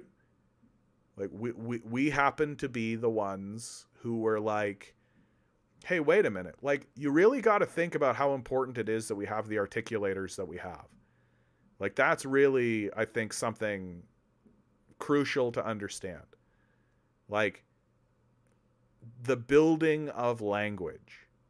The building of language, how it starts in a more rudimentary way, but that we very steadily can build up larger and larger. Like we can teach apes sign language, right? So apes can be taught sign language. So they have a larger abstract capacity than their articulators permit them to have, right? Yeah, apes could also hold guns. Yeah, very true. But so we can observe very cleanly and easily that there are creatures in reality, and apes are one of them, that clearly can go deeper into abstraction than their articulators allow them to. And through the process of teaching them sign language, giving them a new form of articulation, they are able to increase their articulation. They're able to increase their capacity for language, right? And that's something that we taught them. But we were able to do the same thing with our mouths. We were able to create larger language structures and larger articulations with our mouths, because our tongues and our mouths are more agile and more capable and are capable of creating a larger array of sounds and a larger array of and so that's a larger array of possibilities.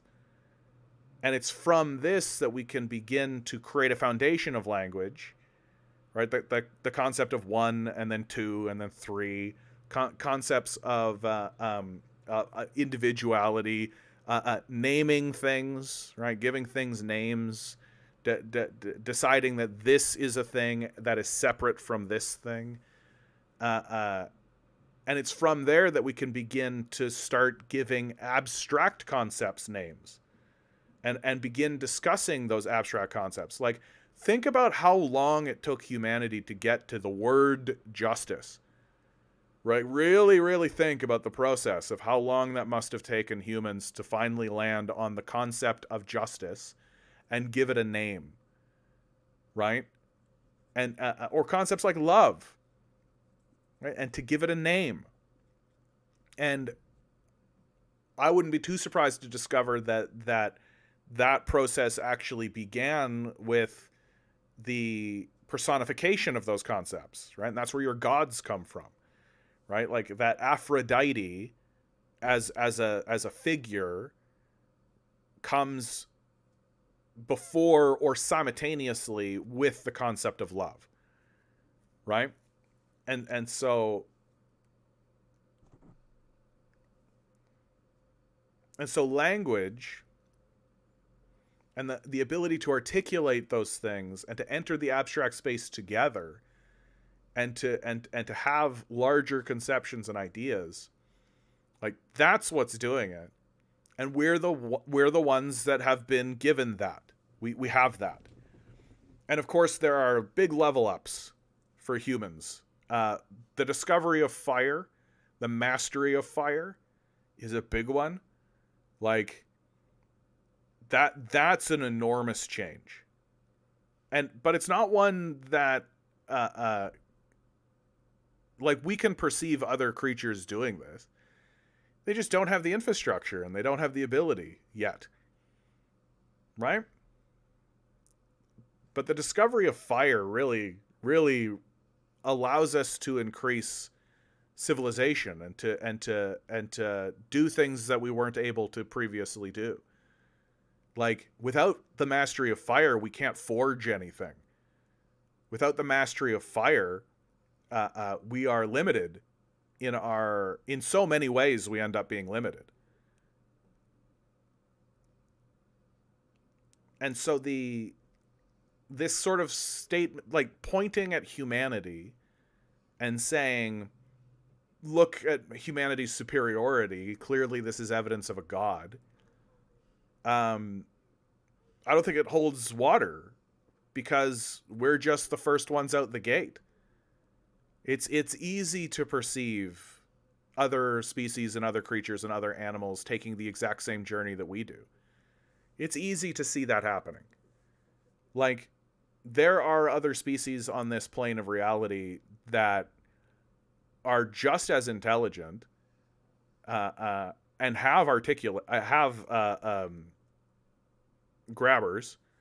Or you think about like octopi, right? If octopi could communicate with one another the way we do, they could take over, right? It's just we have this like magic little combination of abilities, and we were the first ones out the gate, and that's it. Like that's it.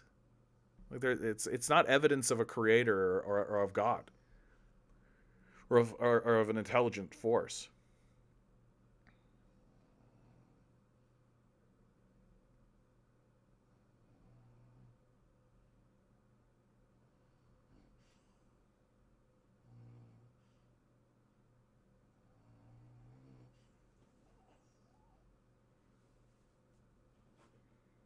I don't know that I care for this just in case.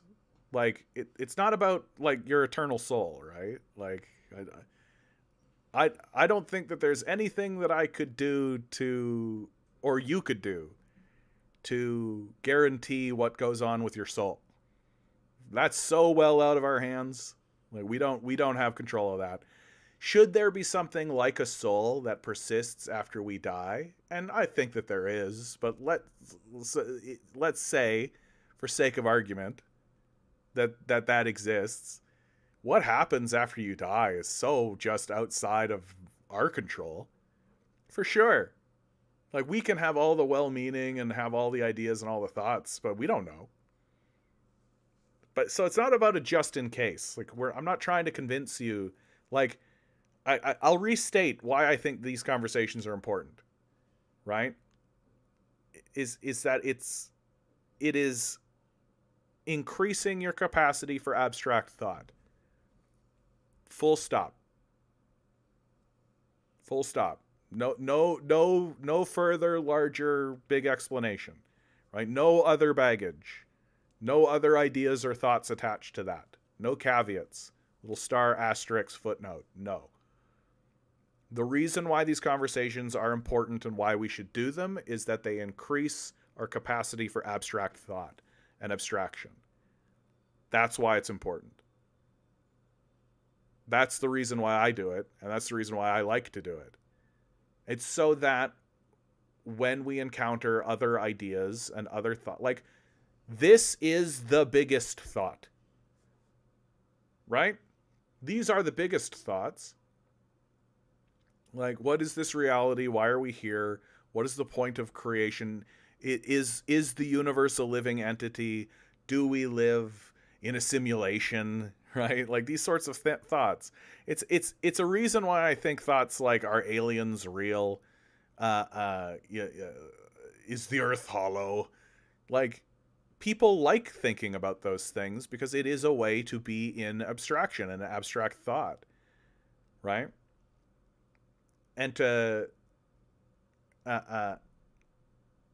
and we tend to enjoy it. We like stories with magic in it, right? Like, and it's because it helps us enter the abstract space and be in abstraction with one another. You have to imagine something if you want to create it. And if you can't imagine it, and if you're in a society that can't imagine it, here, let's ground it in the work that I do here, right? Like, if we as a society cannot imagine a better future, then we cannot create it. And so putting ourselves in contemplation and increasing our capacity for imagination, for abstraction, is going to help us imagine the better world that we want to create. And I am of the opinion that we're overthinking it a tad, and we're not actually solving the problem in a straightforward manner. And a big reason why that is happening is because people can't imagine it would be as simple as that. Right? Like we can more easily imagine the end of the world than the end of capitalism. And so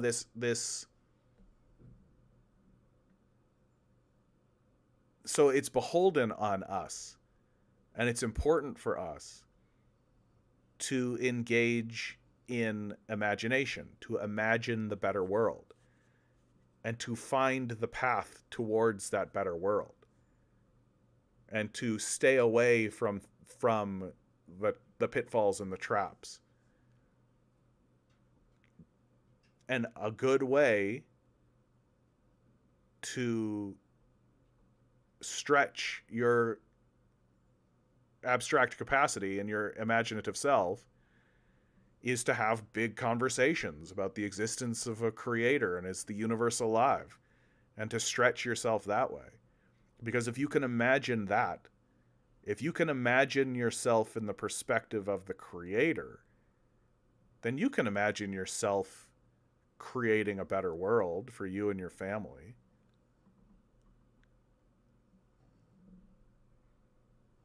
And that's it.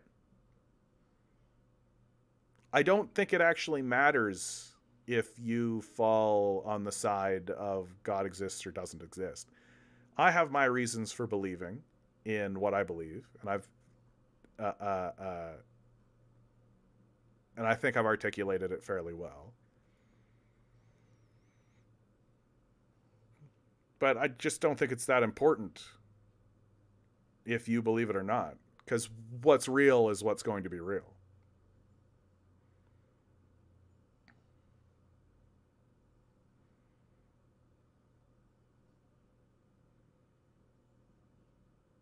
Yeah, too many religions have some. I love that we've gone down this religion rabbit hole. I'm a fan of it. Keaton writes, and with all this power, it seems that we do more harm than good.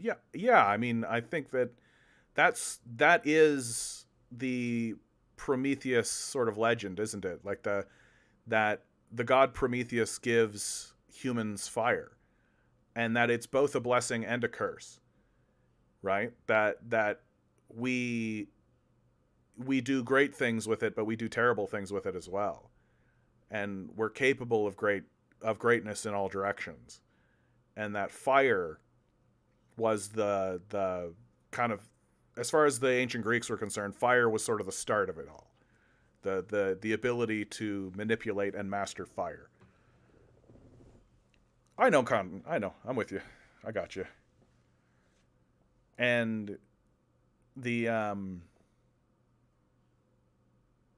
is why I think it's really important for us to create a conception of humanity as, like, we're all in this together, but really, like, not in the capitalist conception of we're all in this together, so keep working, but like the actual conception of we're all in this together, so we should make collective decisions for the collective good. And the collective decision that we should make for the collective good is that everybody should have access to food and shelter. And it's sort of mind-boggling to me that that's a position that even needs to be argued for. That's a position that even needs to be really discussed.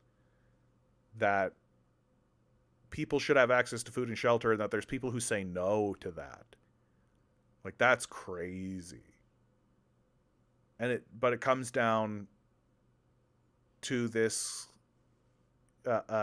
individualistic ideology, this worship of the self, that, oh, he earned it, that kind of thinking.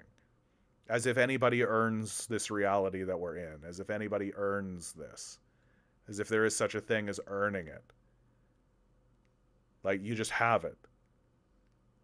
And the ludicrous conception that if somebody does something for someone else, that's slavery. Right? Basically defining society as slavery, defining the act of one person doing something for another person. That unless there is a transaction, unless there's an exchange of money, which is the other thing that gets worshipped, right? It's money worship, worship of the self, and then chaos worship, of course. And the worship of chaos is so important. It took me a long time to pin that one down, but now that I have, it's like, oh yeah, that's exactly what it is. Garden State says, and the people who would benefit from socialism the most say no to it harder than the ones who oppose it. Yeah, propaganda works, baby. Like, propaganda works. Like, the deep, dark truth of humanity is that we all begin as sociopathic nationalists. Like, that's how we start. And for good reason. Like, it's not a bad reason. Like, it's very rooted in just survival. Right? Like, the creatures that are going to survive the most effectively are the ones that are the most self-interested and the most nationalistic. That's just, or tribalistic if you prefer. Right?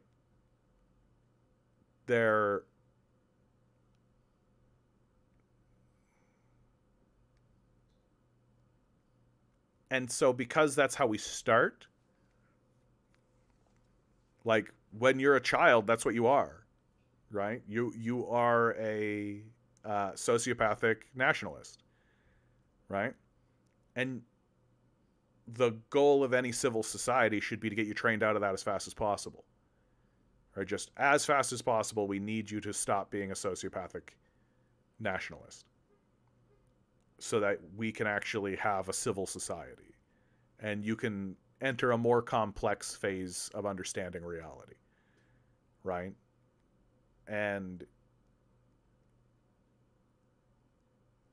But what capitalists do is they keep you there. Right? Because sociopathic nationalists are easy to manipulate. Because you know exactly what they want. And it's easy to give them it. Right? It's easy to give a sociopathic nationalist. You just need to flatter them, make them feel like they're the author of their own fate, give them the idea that that they are the hero of their own story, and everybody else is just NPCs around them. Convince them that they are in the greatest possible iteration of reality and that they stand atop it. And anybody who doesn't conform to this fantasy fairy tale is an enemy that must be defeated on their journey towards heroism. So it's like this perfect cycle, right? Where sociopathic narcissists and nationalists get brought up into power and take it, and then they bring up the next generation, and then they bring up the next generation, and these people are kept, and it's childish. Like, it's just staying as a child would stay, just in this kind of very, like, you take a look at somebody like Ben Shapiro is the perfect example. He's absolutely the perfect example of this. Just a little boy that never actually grew up, that never actually has ever thought about anything other than himself and his tribe. Like, and that's the limit of his conception. And everything outside of that is you're to be afraid of, and you're supposed to be fearful of. and it's the other of them, right? And it allows you to justify genocides and things like this, because those are others, those are other people. And so, and if you do connect to some kind of religiosity, right, it's in this very patriarchal, like, God made me rich so I'm good kind of way. And the uh, uh,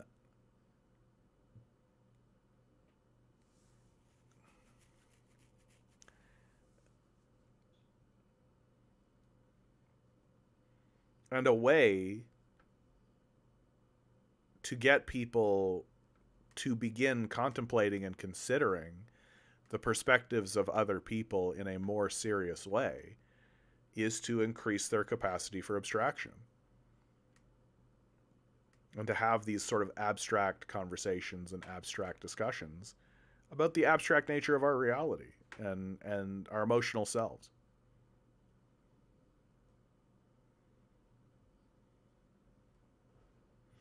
Good Riddance says, it baffles me that the American people are still unwilling to take accountability for their voting behaviors.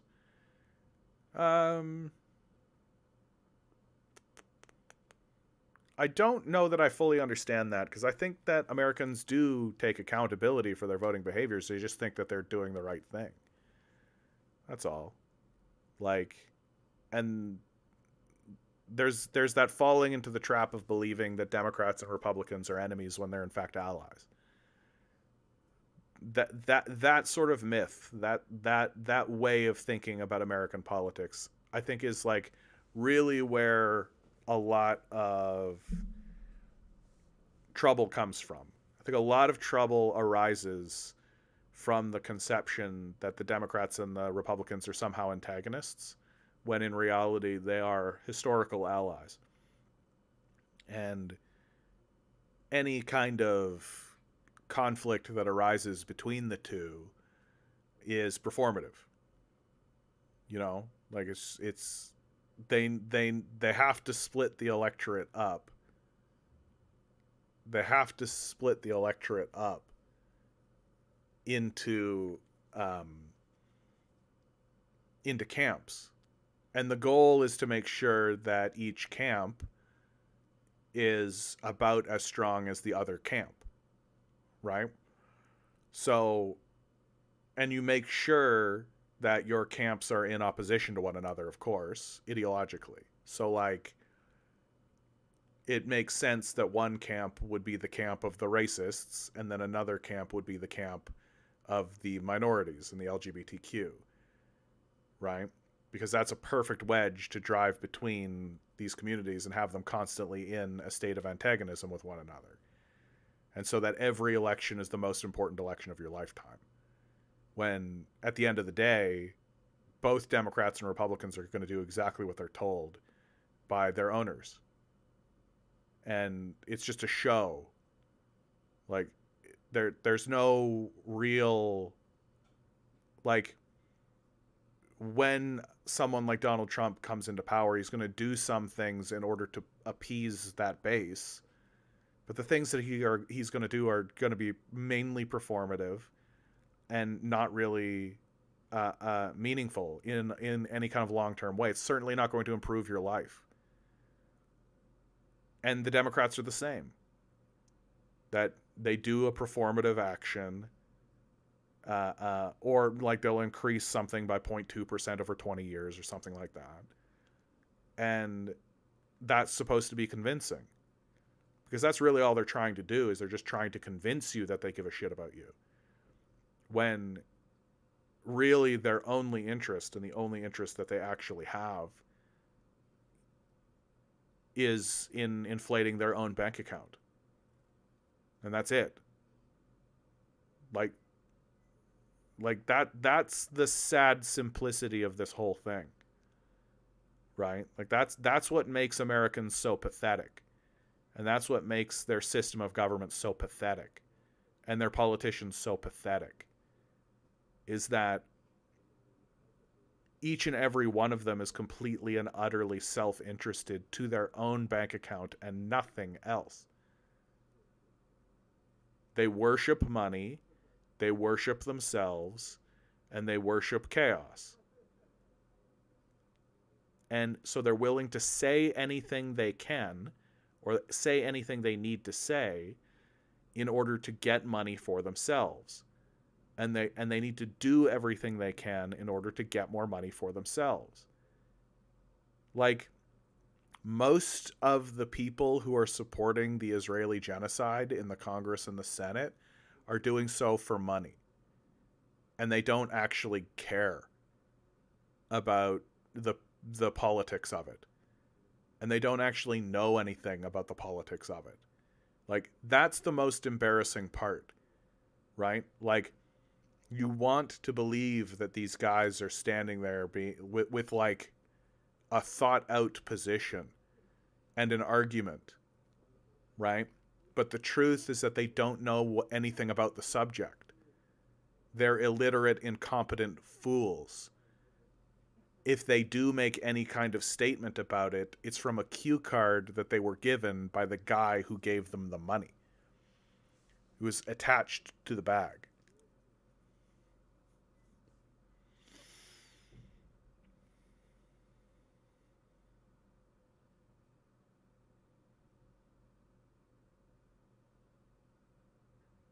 And so for me, that's where most trouble really arises from, politically speaking.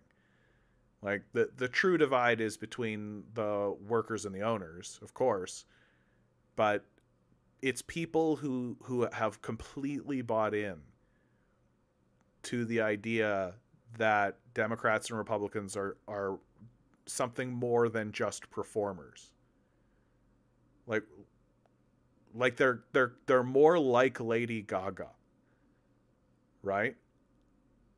Like, I really think this is an important perception shift, right? Speaking of entering the abstract space, speaking of entering abstraction, speaking of imagining the world in a different way, right? Speaking of increasing our ability to have abstraction, right? Here's an abstraction that I really want you to actually think about and to actually put into your consciousness and to actually dwell on. And the next time you're watching some of these people talk, right?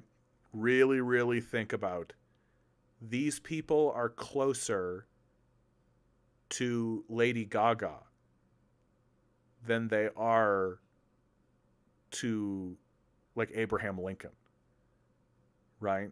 Like, these people are performers. Jeff writes, I would argue they are more like mascots. Lady Gaga actually has talent. Oh.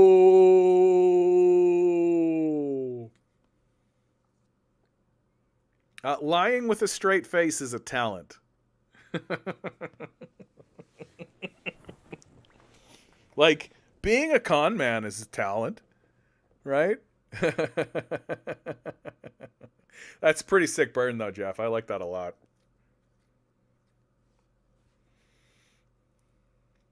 But, like, very recently I was praising Justin Trudeau's speech, right?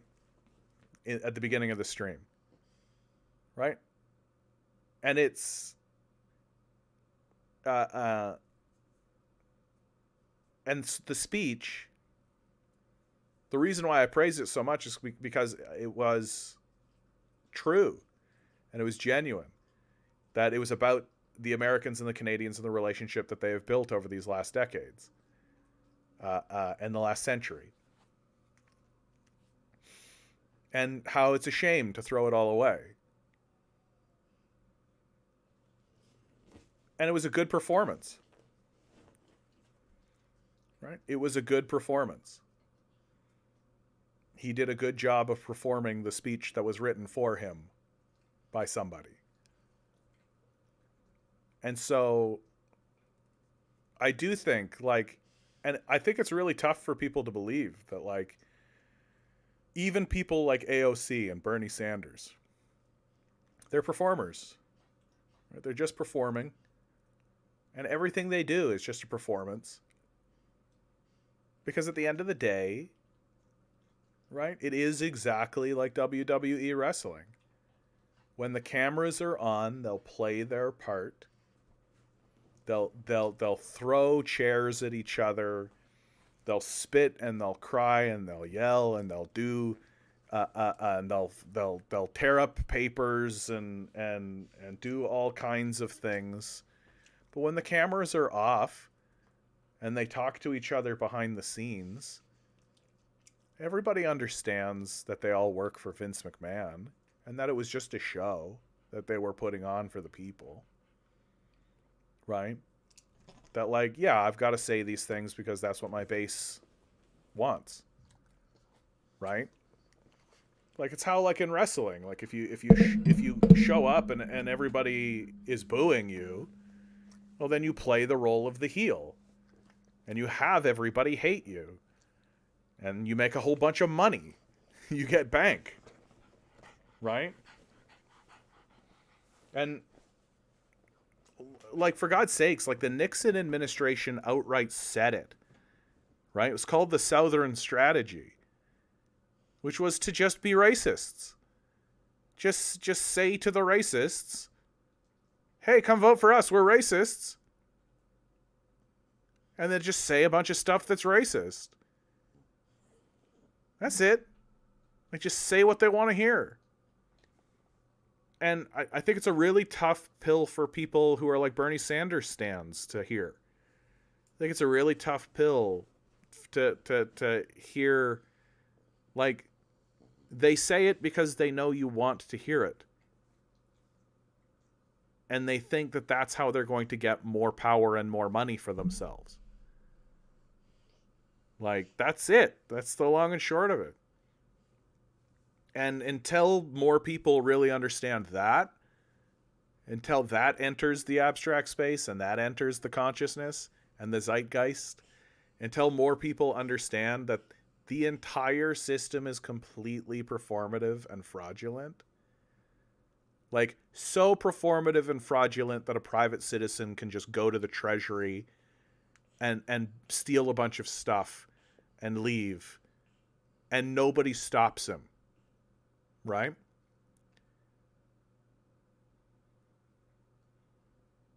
Like, that's how performative it is. Right? Content writes, did I ever tell you that I do actually have a theology? I'm sure there's a D's nuts joke in there. Or something like that. Please share, though. I appreciate it.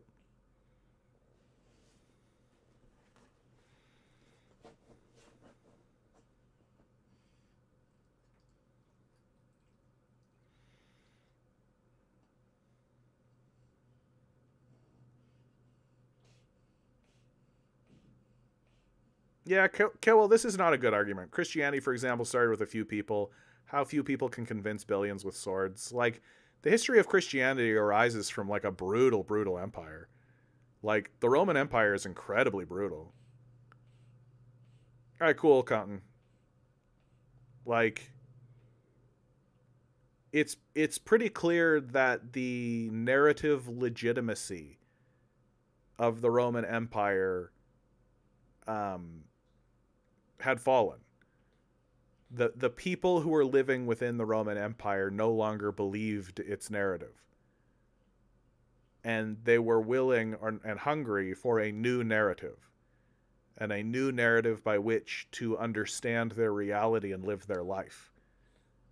And because of the nature of the Roman Empire, it's a slave empire, so many different nations were all packed into Rome.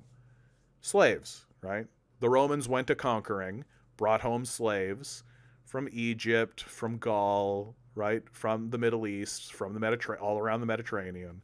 People of different colors and creeds and languages with different narratives and different stories coming in and then just being forced into this slave society where you'd walk down the street and see a guy crucified. Like, these are the conditions by which Christianity arises. And the narrative of the Romans with their stolen pantheon and their the emperor is a demigod kind of stuff it loses legitimacy. It's culturally, it becomes culturally moot. Nobody believes it. And it's from that, and Christianity wasn't the only one. There were a couple. But Christianity ultimately wins out.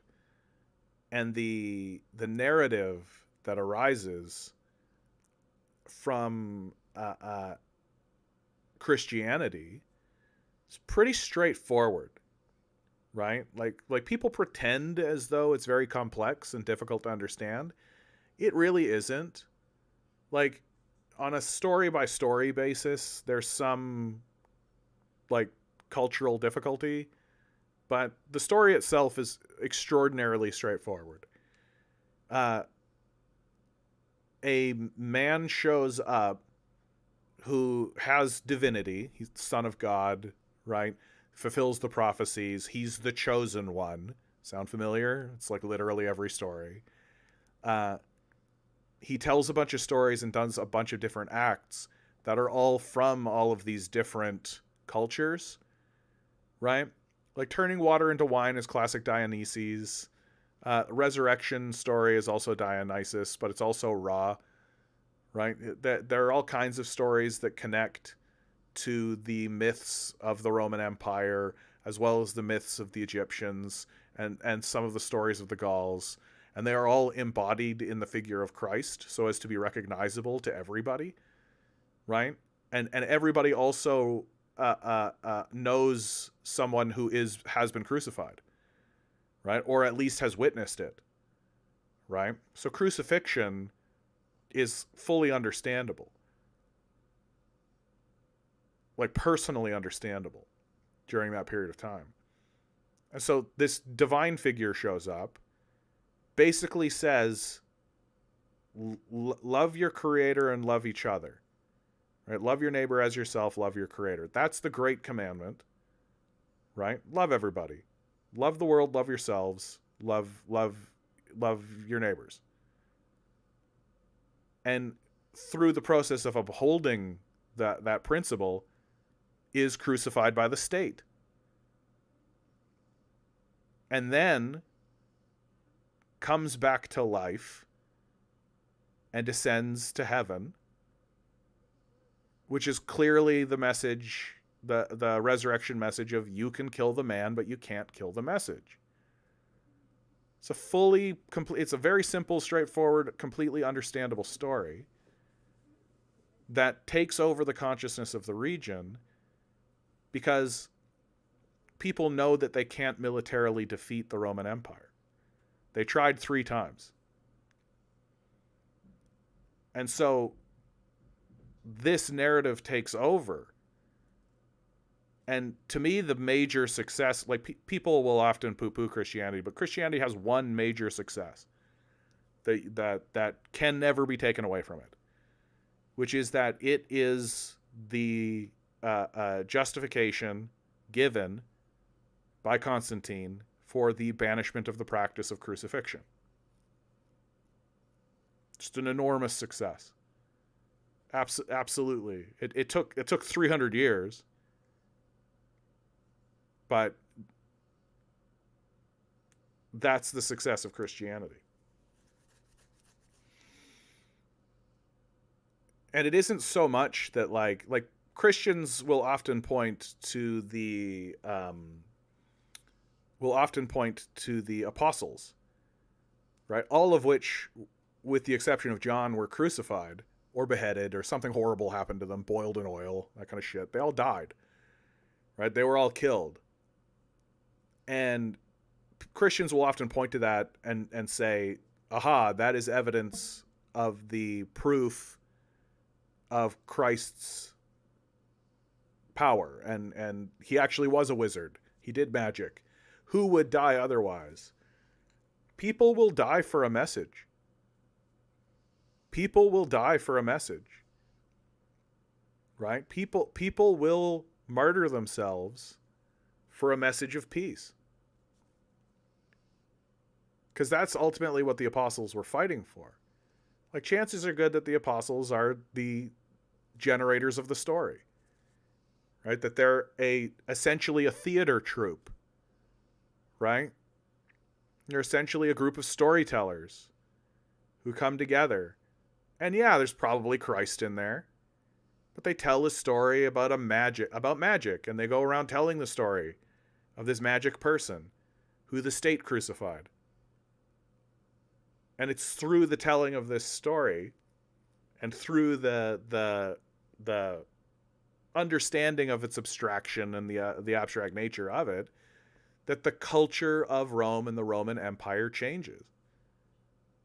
And it's not an uncommon thing. Well, I mean, it's not common, obviously, but it's like it happens, right? Cultures change their narratives, especially when a society loses its narrative legitimacy. And the Roman Empire certainly lost its legitimacy. And I think the rise of Christianity is evidence of that.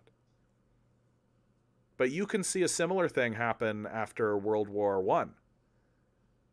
That World War I, the prevailing narratives that existed in the culture were heavily challenged. There's this idea that any culture that produces World War I is a culture that must be cleansed. And we don't need to take it seriously. And you have a movement like the Dadaist movement show up, and you have a desanctification of institutional power, like the Queen, like the throne, or the Pope. Right? These positions are secularized and made less legitimate. And it's from nobody takes blasphemy laws seriously anymore, right? And there's a reason for that, because we now understand and see that these institutions have no legitimacy.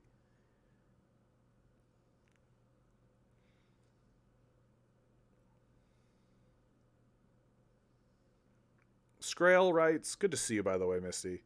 I really enjoyed your past hour or so when you speak of religion and humanity. We're always in for a treat. I can see the spark in your eyes. I can see just how passionate you are for the subject. I'm so happy you share yourself with us. Well, that's very kind of you to say. That's very kind of you to say. I just believe in humanity, and I believe in our Creator. That my hope for us all is that we can build a better world, not just for myself, not just for future generations, not just for other humans, but for our Creator. So that when the Creator walks in our shoes and sees what's happening, it'll think, this was good. That's what I want. I want our Creator to think that we were good.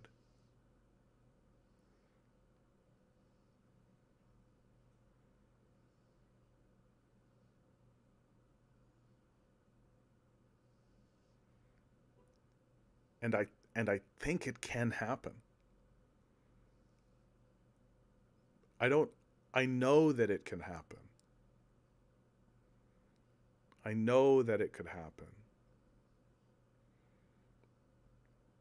We have the resources. We have the ability. We can do it. The only thing that's in our way anymore are these fucking capitalists. Just this absolutely worthless power structure that cannot produce the results we want.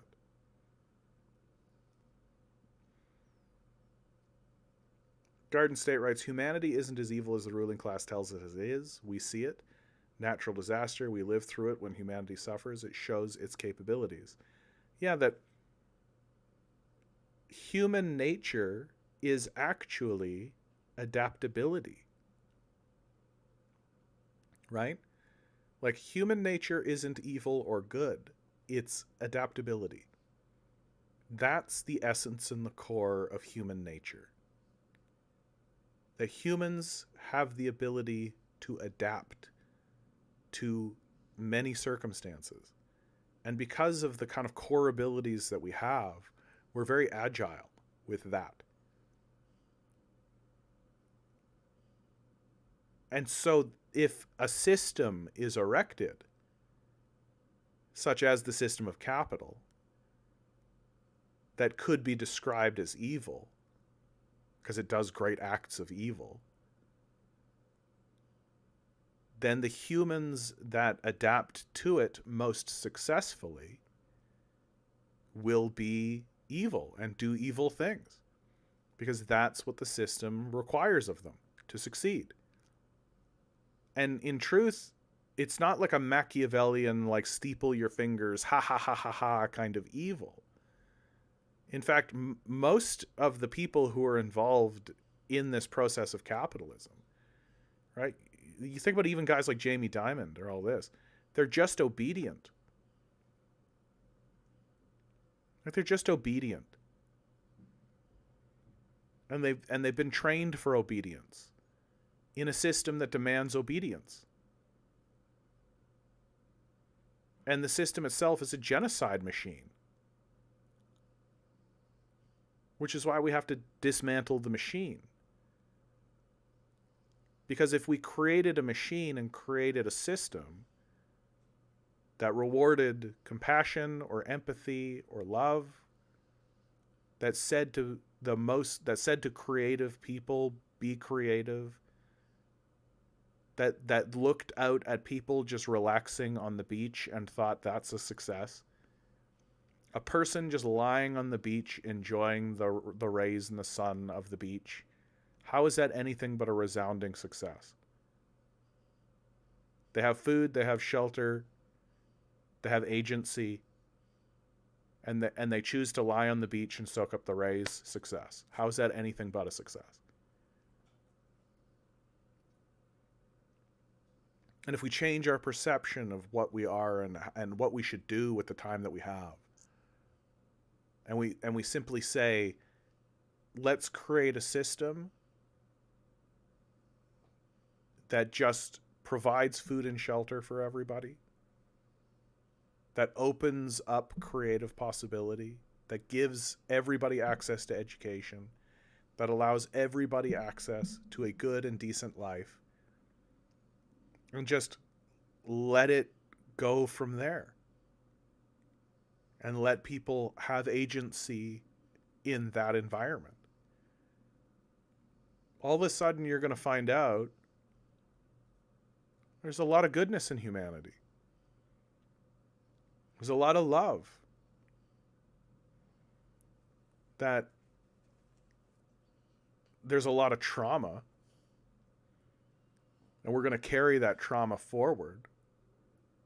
And so dumb shit's going to happen for sure, because we have these traumas. These unaddressed traumas that we just continuously reinforce. And they're reinforced for the benefit of what? The system of capital. That if we create a system that rewards love and compassion and empathy, and condemns greed and avarice, then all of a sudden you're going to see a society full of loving, compassionate, empathetic people.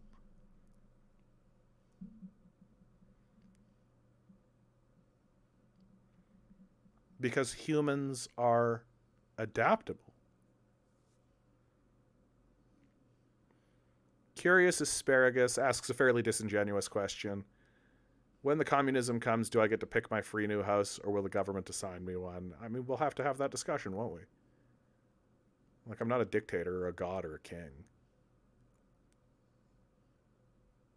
But in America, there's like 56 empty houses for every homeless person. So it's just kind of an embarrassing question, frankly. Yeah, you're just too stupid to talk to, so goodbye. I have 3 rules on the channel that get you banned. Rule number 1, don't be a Nazi. Rule number 2, don't be a flat earther, or its equivalent. Rule 3, don't be a stupid person who's not worth talking to. And that's you, buddy. You're too stupid to talk to, so goodbye.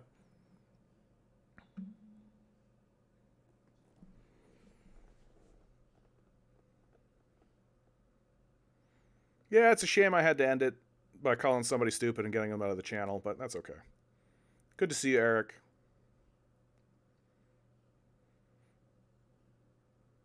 Yeah, 11 million homeless in America, plus 1.5 of those are children. Yeah.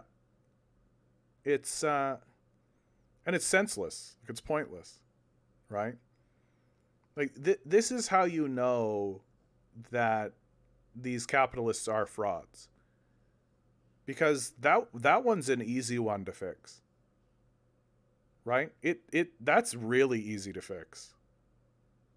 Like, empty house, put person in house. But John, that'll collapse the housing market. Correct. Empty house, put person in house. But John, what about the housing market? I don't give a fuck about the housing market at all, even a little. We should collapse it on purpose. And we should take people who treat housing as a speculative investment and put them in jail and forget where we put them. Like, just as nakedly as possible. Oh, you own 5 houses? No, you don't. You own 2. But I bought 5 houses. Tough. You own 2. Like, it's over. It's finished. Goodbye. Move on with your life.